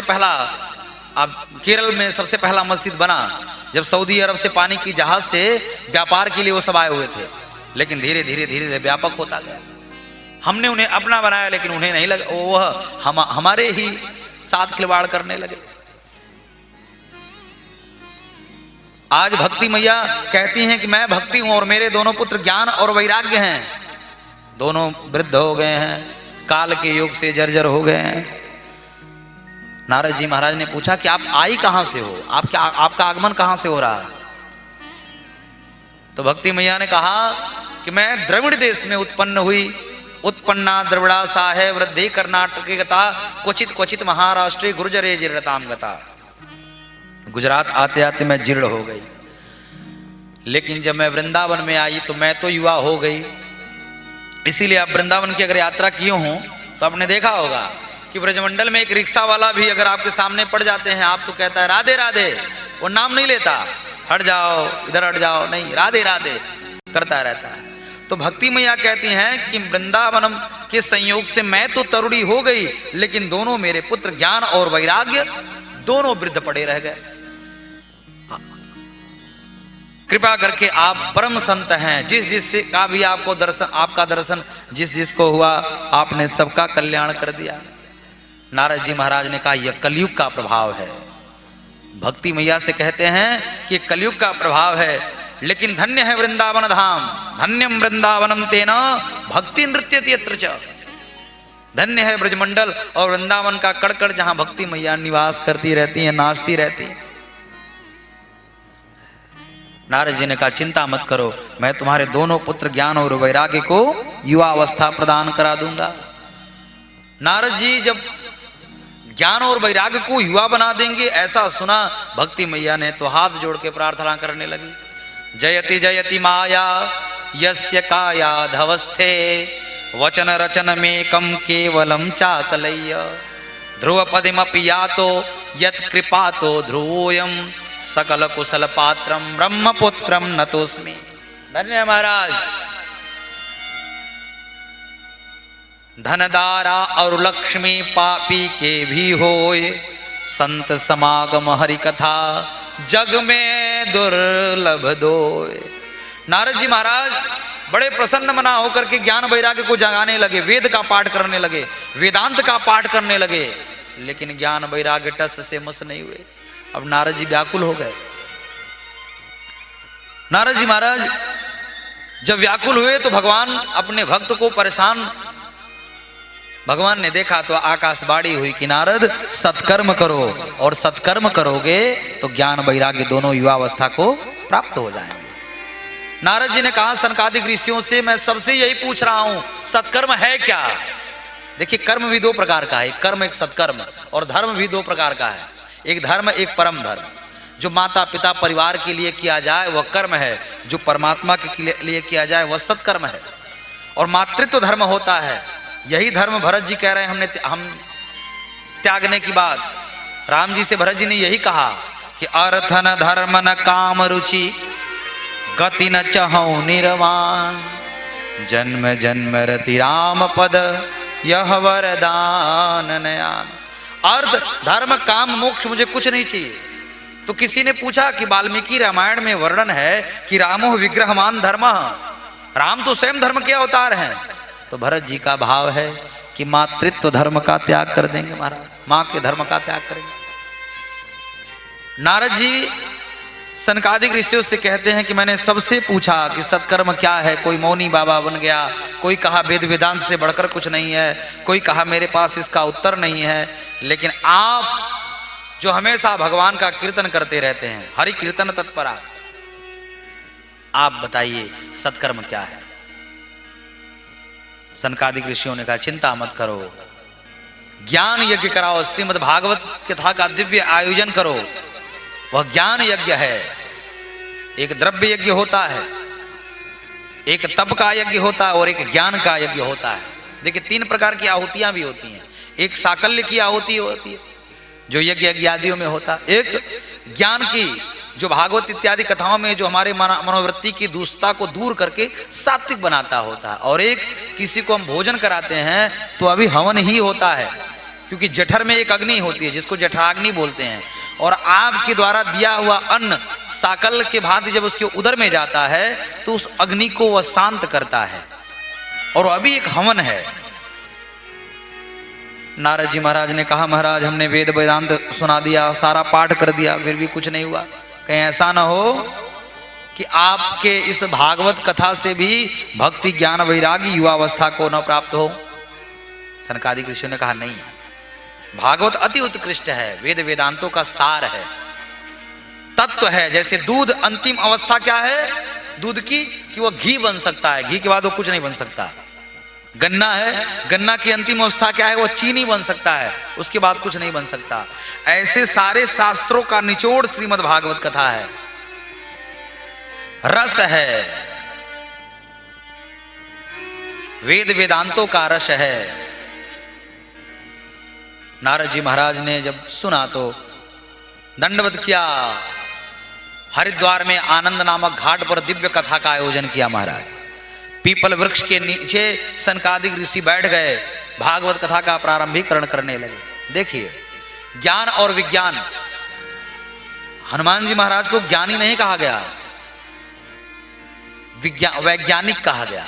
ज्ञान माने होता है जानना, विज्ञान माने होता है परीक्षण करना। जैसे कि वृक्ष में अग्नि है, यह जान लेना ज्ञान है, लेकिन वृक्ष से अग्नि प्रकट कर देना समिधा, लकड़ी से, लकड़ी में अग्नि है लेकिन वो दिखाई नहीं पड़ता, तो अग्नि है यह जानना ज्ञान है, लेकिन प्रकट कर देना विज्ञान है। जल में बिजली है, यह जान लेना ज्ञान है, लेकिन बिजली को प्रकट कर देना यह विज्ञान है।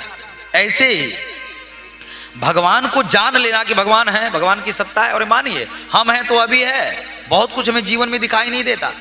ये जितने तार जा रहे हैं, क्या तारों में बिजली पता चल रहा है? तार ये चिल्ला के बोल रहा है क्या कि हाँ गोला पावर हाउस से मैं निकल चुका हूं और पोटहुआ पहुंचने वाला हूं? कोई तार बताता है क्या?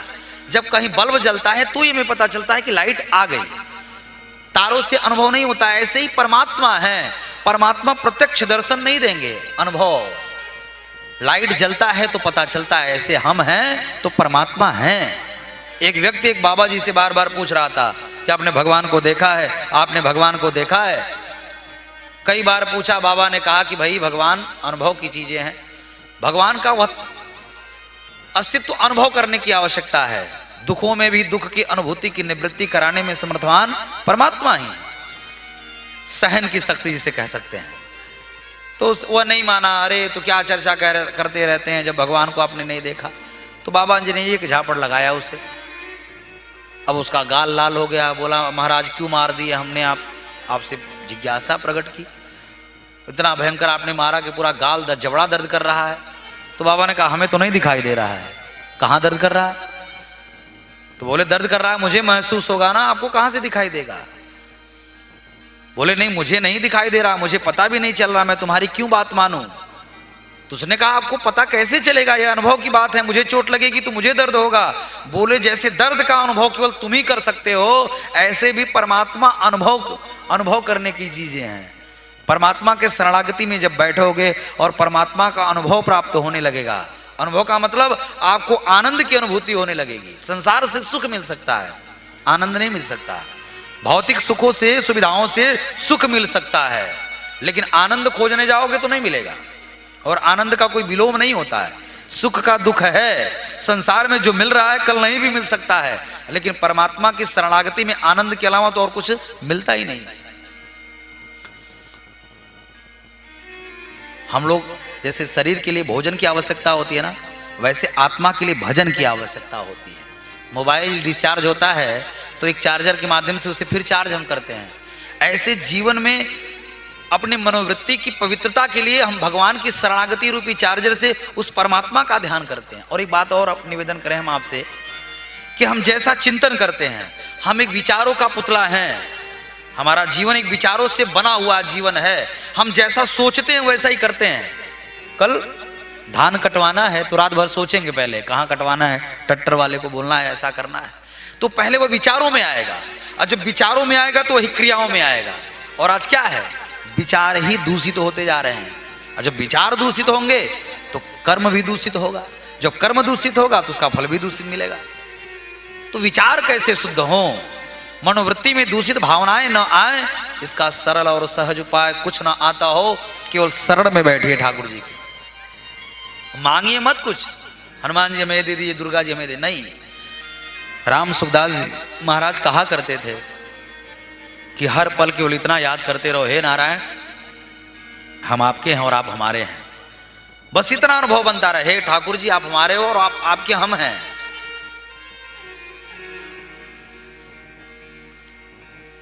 यह स्मरण बना रहे। नारद जी महाराज ने जैसे ही सनकादिक ऋषियों को बुलाया और जैसे ही कथा प्रारंभ हुई कि भक्ति मैया ज्ञान और वैराग्य के साथ प्रकट हो गई। महाराज भक्ति सुतौ तौ तरुणौ गृहीत्वा प्रेमैक रूपा सहसा विरासीत। श्री कृष्ण गोविंद हरे मुरारे नाथेति नामानि मुहुर्वदन्ति। प्रकट हो गई महाराज। भक्ति मैया को देख करके ज्ञान वैराग्य भी प्रकट हो गए। देख करके नारद जी महाराज ने कहा अति उत्कृष्ट है यह भागवत। अभी भागवत का मंगलाचरण हुआ नहीं कि भक्ति ज्ञान वैराग्य तीनों प्रकट होकर के भगवान का नाम स्मरण करने लगे। भक्ति मैया ने कहा नारद जी से कि मैं कहां पर वास करूं? तो नारद जी ने कहा कि भक्तों के हृदय में विराजमान हो जाओ। जब जब भगवत चर्चा होगी तब तब आप प्रकट होकर के भक्तों के कल्याण का कारण आप बनिए। भक्ति मैया भक्तों के हृदय में निवास कर गई। नारद जी महाराज से सनकादिक ऋषि कहते हैं कि एक तुंगभद्रा नदी के किनारे एक गांव था। गांव में एक पंडित जी रहते थे और पंडित जी का नाम था आत्मदेव। बड़ा दुख था, जिस बछिया को लाते वह बछिया भी बांझ, अपने खुद घर में कोई संतान नहीं, जिस वृक्ष को लगाते वह भी फलहीन, परेशान हो गए। और विवाह भी हुआ था तो उनकी पत्नी का नाम धुंधली इतनी दुष्टा थी। लिखा है नीति कहता है ना गृहम गृहम मित्याहो गृहणी गृहम उच्यते गृहणी बिना गृहम हीनम आरण्यम सदृशम मता। घर तभी घर होता है जब उसमें गृहिणी रहती है। चार भाई हो, विवाह न किसी का हुआ हो, वो जंगल जैसा लगेगा। लेकिन महाराज अगर पूतना और ताड़का जैसी आ जाए तो जंगल क्या वो भयंकर बना दे रही हैं। और सबसे बड़ी विडंबना है हमने सनातनी परंपरा को छोड़ दिया। आप विचार कीजिए, आज के 30 साल पहले न देख करके विवाह होता था, न कुछ ऐसा होता था, बड़ा बढ़िया जीवन चल रहा है। अब हम देख करके विवाह भी कर रहे हैं, सब कुछ कर रहे हैं, फिर भी बड़ी पीड़ा है। आते ही बहुओं को लगता है कि अगर अपना, और नहीं तो लोग दहेज में गैस सिलेंडर भी देने लगे हैं कि बेटा थोड़ा सा भी दिक्कत हो तो अपने बना करके खा लेना। परिवार में परिवार का संबंध ही, राघवेंद्र सरकार देखिए, राघवेंद्र सरकार की राज्य सत्ता अयोध्या की सत्ता को लोग लातों से मार रहे हैं। भरत कह रहे हैं मुझे नहीं चाहिए, राम जी कह रहे हैं मुझे भी नहीं चाहिए, शत्रुघ्न जी ने कहा मैं तो दास हूं। इतने बड़े साम्राज्य की सत्ता को लोग त्याग दे रहे हैं, और यहां थोड़ा सा भी कलह हुआ नहीं कि परिवार हम अलग रहेंगे, अलग रहेंगे, हमें अलग रहना है। धीरे धीरे धीरे धीरे पारिवारिक वैमनस्यता बढ़ती जा रही है, और समाज में धीरे धीरे विघटन की भावनाएं बहुत अधिक हैं, बहुत कम ऐसा है। और इसका सीधा सा कारण क्या है कि हम अपने घरों में वह आचरण नहीं अपना रहे हैं। हम यह तो चाहते हैं कि हमारे बेटे, हमारा बेटा श्रवण कुमार जैसा मेरी सेवा करे, लेकिन हम अपने पिताजी को रोज 2-3 गाली देते हैं। संभव है क्या? एक लड़के ने देखा कि बाबा जी रोज मिट्टी के पात्र में भोजन करते हैं।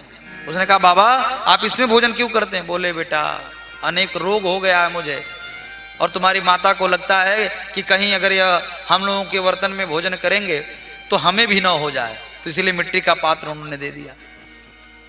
तो उन्होंने कहा कि बाबा कल भोजन करने जब आइएगा तो मिट्टी का पात्र तोड़ दीजिएगा, गिरने का नाटक करके। अरे बाबा ने कहा नाती यह कलयुग है, कहीं ऐसा ना हो कि परसों से करपात्री बन जाना पड़े, हाथे में बहू देने लगे भोजन।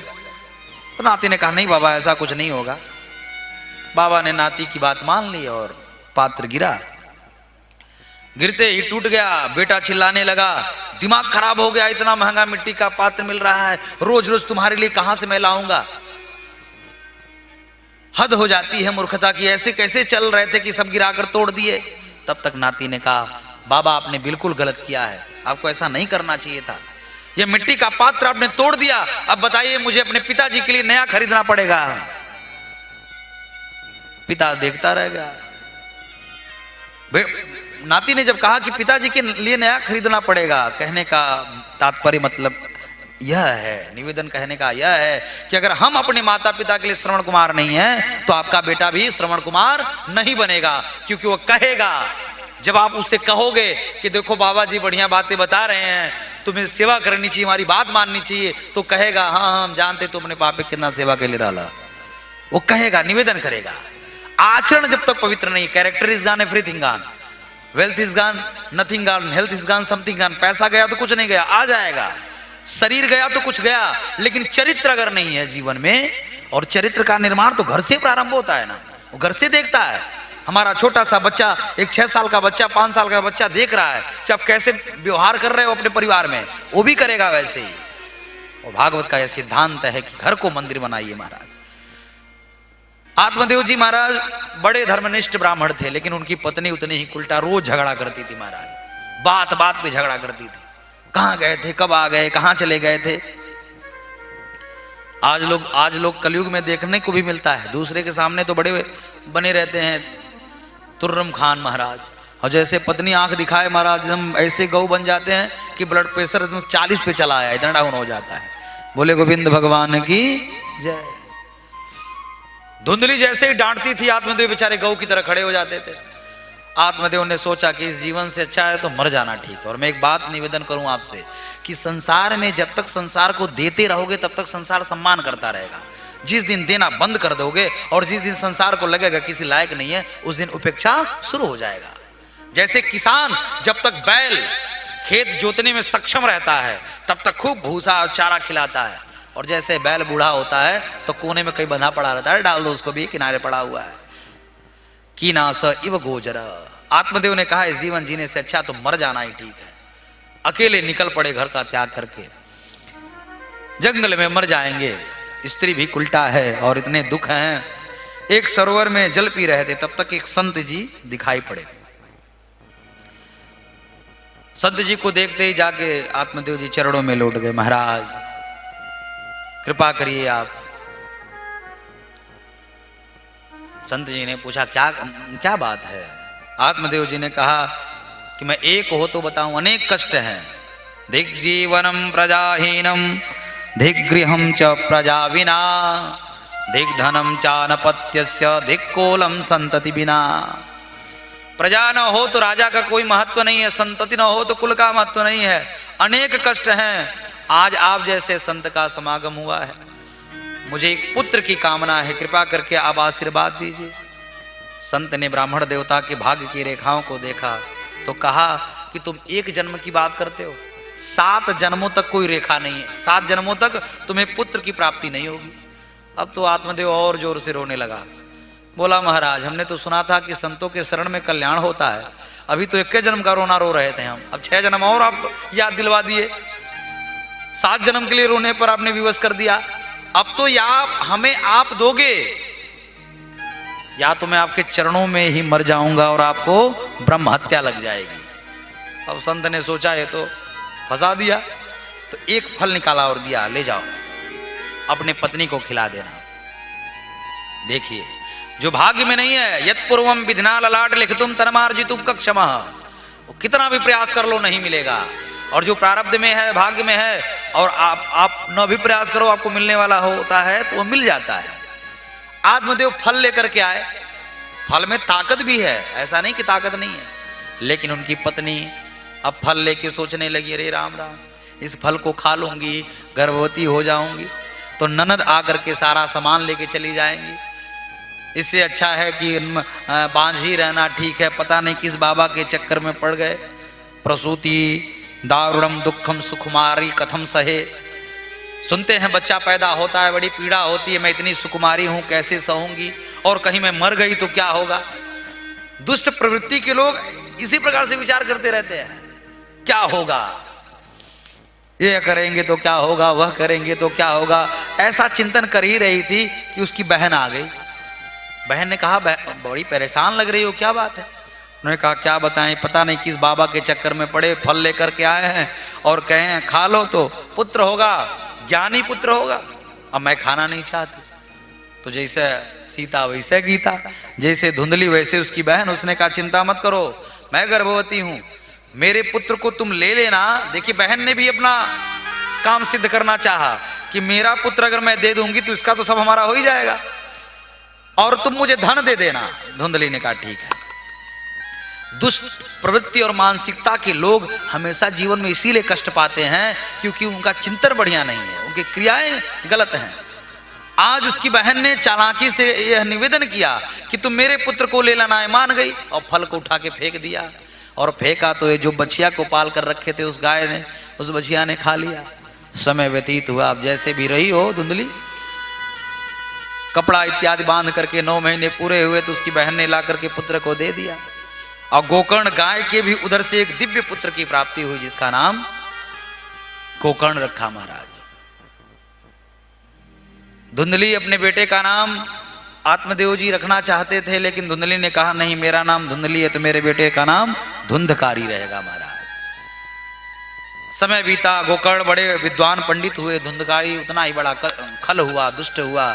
घर को छोड़ करके गोकर्ण जी चले गए विद्या अध्ययन के लिए। एक दिन अपने घर आए और देखते क्या है कि पिताजी को धुंधकारी पीट रहा है महाराज। जब पिताजी को पीटते हुए देखा गोकर्ण जी ने तो कहा पिताजी अभी नहीं याद आ रहा है भगवान की, इतने संसार से कष्ट मिल रहे हैं फिर भी, जिस पुत्र की कामना से आप संत चरण में गए हुए थे और संत ने कहा था कि तुम्हारी उम्र बीत गई, तुम भगवान का स्मरण करो, आज वही पुत्र कष्ट दे रहा है, तभी भगवान की याद नहीं आ रही।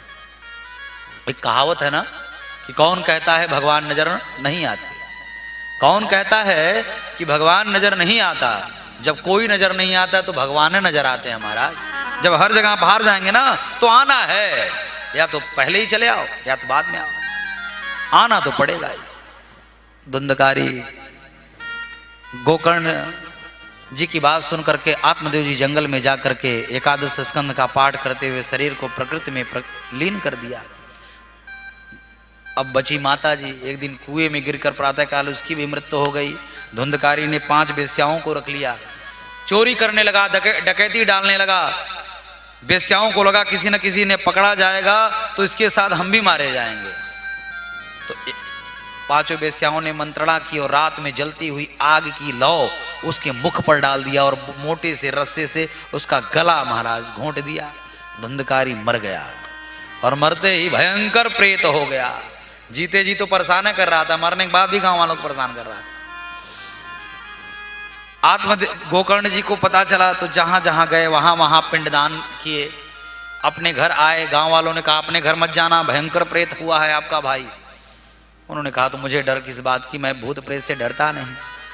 जैसे ही अपने घर जाकर के शयन किए कि सामने अनेक रूप में अवलोकित होने लगा वह, लेकिन इतना पाप किया था कि उसके मुखारविंद से शब्द उच्चरित ही नहीं हो रहे थे। तो जैसे अपने पुण्य का जल सिंचित किया गोकर्ण जी ने, तो धुंधकारी ने कहा अहम भाता तुदीयोस्मि धुंधकारी इति नामतः, मैं आपका भाई हूं और मेरा नाम धुंधकारी है, और अपने दोष के कारण, अपने पाप के कारण मेरी यह गति है। तो गोकर्ण जी ने कहा मैंने गया में पिंडदान किया, उसके बाद भी कल्याण नहीं हुआ। बोले नहीं, गया श्राद्धम सते नापी मुक्तिर्मेन भविष्यति, 100 बार भी गया में श्राद्ध करोगे तब भी मेरा कल्याण नहीं होने वाला, कोई और उपाय ढूंढो। सूर्य भगवान की गति को रोक दिया। सूर्य भगवान ने कहा भागवत कथा का आयोजन करो। आयोजन हुआ। 7 दिन की कथा समाप्त होते होते 7 गांठ का बांस फट गया और दिव्य स्वरूप को धारण करके धुंधकारी प्रकट हो गया। भगवान के पार्षद लेने आए। गांव वालों ने पूछा कि हमने भी कथा सुना, केवल धुंधकारी का कल्याण क्यों हुआ? तो भगवान के पार्षदों ने कहा अदृढ़म च हतम ज्ञानम प्रमादेन हतम श्रुतिम संदिग्धो यतो मंत्रो व्यग्र चित्तो हतो जप। जब तक दृढ़ता नहीं होगा तब तक ज्ञान नहीं मिलेगा। अदृढ़म च प्रमादेन हतम श्रुतिम, श्रुतियों को प्रमाद से सुनेंगे तो भी कल्याण नहीं होने वाला। संदिग्धो यतो मंत्र, मंत्र में संदिग्धता नहीं होनी चाहिए। गुरु जी ने मंत्र दिया है, कोई भी मंत्र हो उसका जाप कर रहे हो तो ये सोचेंगे हम कि पता नहीं इससे कल्याण होगा कि नहीं होगा, तो कल्याण नहीं होगा। व्यग्र चित्तो यतो जपः, और बैठे हैं भगवान के ध्यान में, चिंता कुछ और लगाए हुए हैं तो भी भगवत कृपा का अनुभव आपको नहीं प्राप्त होने वाला है। दोबारा कथा हुआ और दोबारा कथा में भगवान स्वयं, भगवान के पार्षद स्वयं लेने के लिए आए। सारे गांव वालों का भी कल्याण हुआ। गोकर्ण जी महाराज का भी परम धाम गमन हो गया। भागवत में रहना कैसे चाहिए उस 6वें अध्याय में निवेदन करते हैं। पत्रावल्या च भोजनम, सब घर में जितने भी लोग हैं सबको पत्तल में भोजन करना चाहिए और सात्विकता से रहना चाहिए, ब्रह्मचर्य का पालन करना चाहिए। बड़े प्रेम भाव से उस 7 दिवसों तक केवल भगवत आचरण जीवन में होना चाहिए, यह निवेदन किया है। और नारद जी महाराज जब बद्रिकाश्रम में कथा श्रवण कर लिए तो वहां स्वयं भगवान अपने पार्षदों के साथ प्रकट हो गए। प्रहलाद स्तालधारी तरल गतितया उद्धव कांसीधारी वीणाधारी सुरर्षि सुरकुशलतया राग करता अर्जुनो भूत इंद्रो वादे मृदंग जय जय कीर्तनाते सुकुमारा यत्राग्रे भाव वक्ता सरस्चनया व्यासपुत्रो बभूव। सारे पार्षदों के साथ प्रकट हो गए। भगवान ने नारद जी से कहा कि आपकी क्या इच्छा है? तो नारद जी महाराज ने कहा प्रभु जहां जहां पर आपके भागवत के चरित्र का अवगाहन कराया जाए वहां वहां पर सारे पार्षदों के साथ आप उपस्थित रहिए, यही मेरी कामना है। भगवान ने तथास्तु कह के आशीर्वचन दिया और परम धाम को गए। नारद जी भी अति प्रसन्न होकर के भक्ति मैया और ज्ञान वैराग्य को पुष्ट किया। बोले गोविंद भगवान की जय। यह भागवत का 6 अध्याय और 712 श्लोकों में भागवत का महत्व है। तो आज थोड़ा विलंब से भी हुआ था, इसलिए आज की कथा का समापन यहीं होगा और कल ठीक 5 बजे से और प्रभु इच्छा तक 8 साढ़े 8 जो भी हो ठाकुर जी की इच्छा कथा का निवेदन होगा। तो आइए 2 बार भगवत नाम संकीर्तन तदोपरांत आरती के बाद प्रसाद लेके जाएं। बोले गोविंद भगवान की, राधा माधव सरकार की, जय सिया राम जय जय सिया राम, जय सिया राम जय सिया राम, जय सिया राम जय जय सिया राम, जय सिया राम जय जय सिया राम। मंगल भवन अमंगल हारी, मंगल भवन अमंगल हारी, द्रवहु सुदशरथ अजिर बिहारी, द्रवहु सुदशरथ अजिर बिहारी, मंगल मूर्ति मारुति नंदन,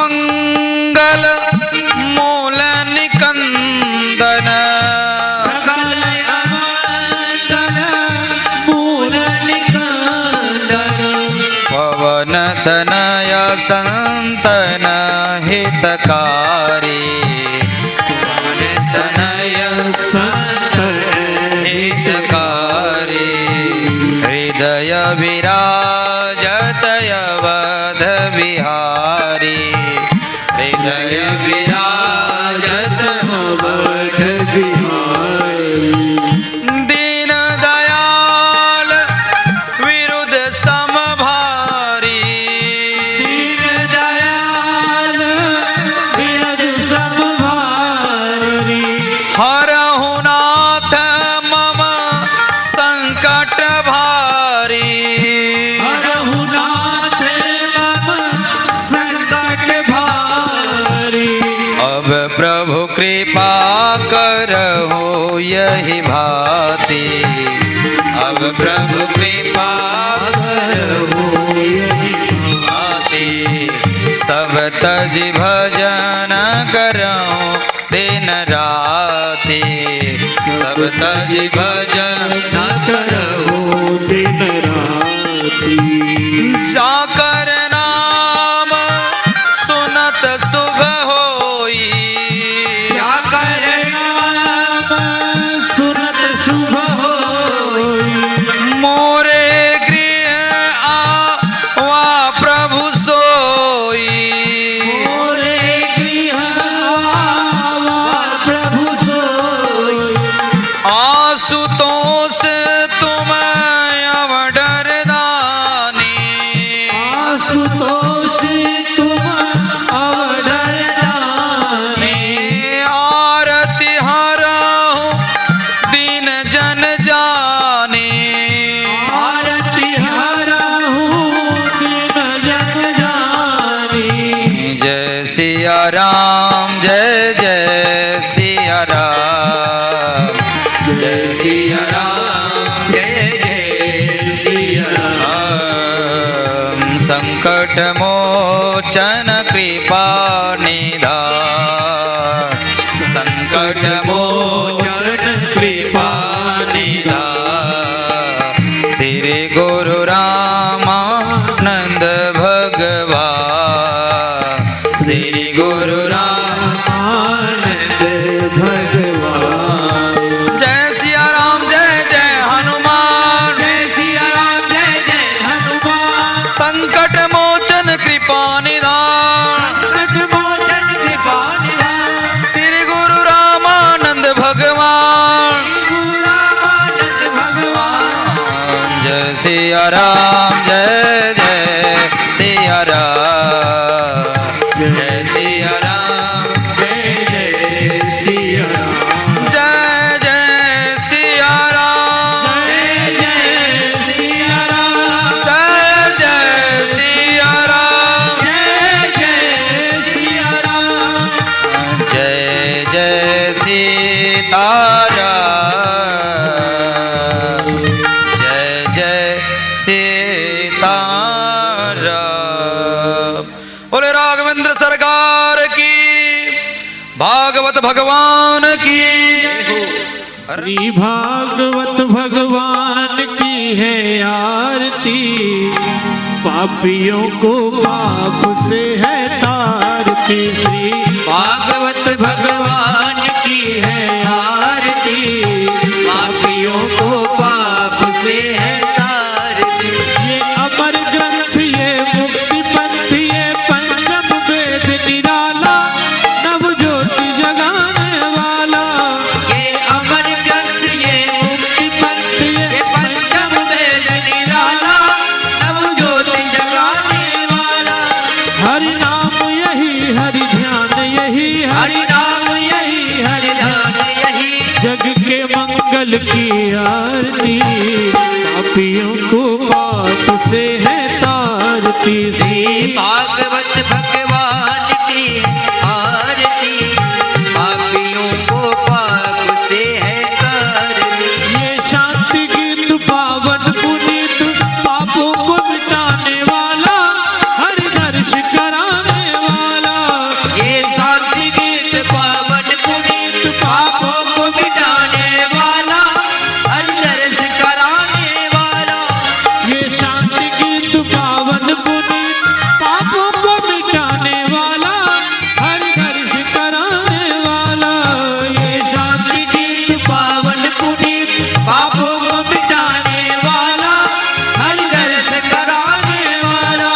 ये सुख करनी ये दुख हरनी, ये सुख करनी ये दुख हरनी। श्री मधुसूदन की आरती, पापियों को पाप से है तारती। श्री भागवत भगवान की है आरती, पापियों को पाप से है तारती। ये मधुर बोल जगपंच खोल, सन्मार्ग बताने वाला, बिगड़ी को बनाने वाला। ये मधुर बोल जगपंच खोल, सतमार्ग बताने वाला, बिगड़ी को बनाने वाला। श्री राम यही घनश्याम यही, श्री राम यही घनश्याम यही।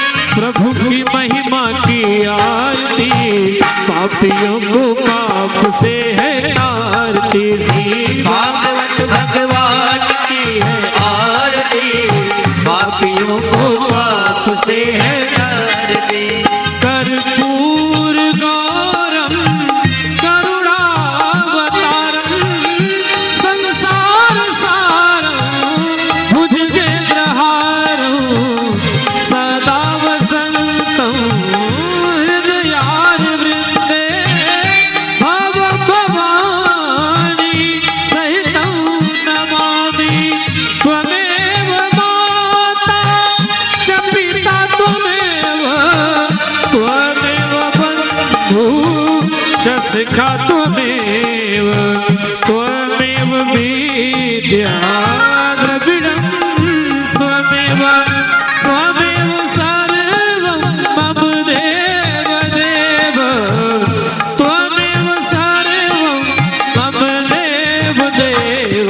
श्री भागवत भगवान की है आरती, पापियों को पाप से है तारती। श्री भागवत भगवान की है आरती, पापियों को पाप से है तारती। श्री भागवत भगवान की है आरती, पापियों को पाप से है तारती। इस वीडियो को अधिक से अधिक लाइक, शेयर, कमेंट करना ना भूलें।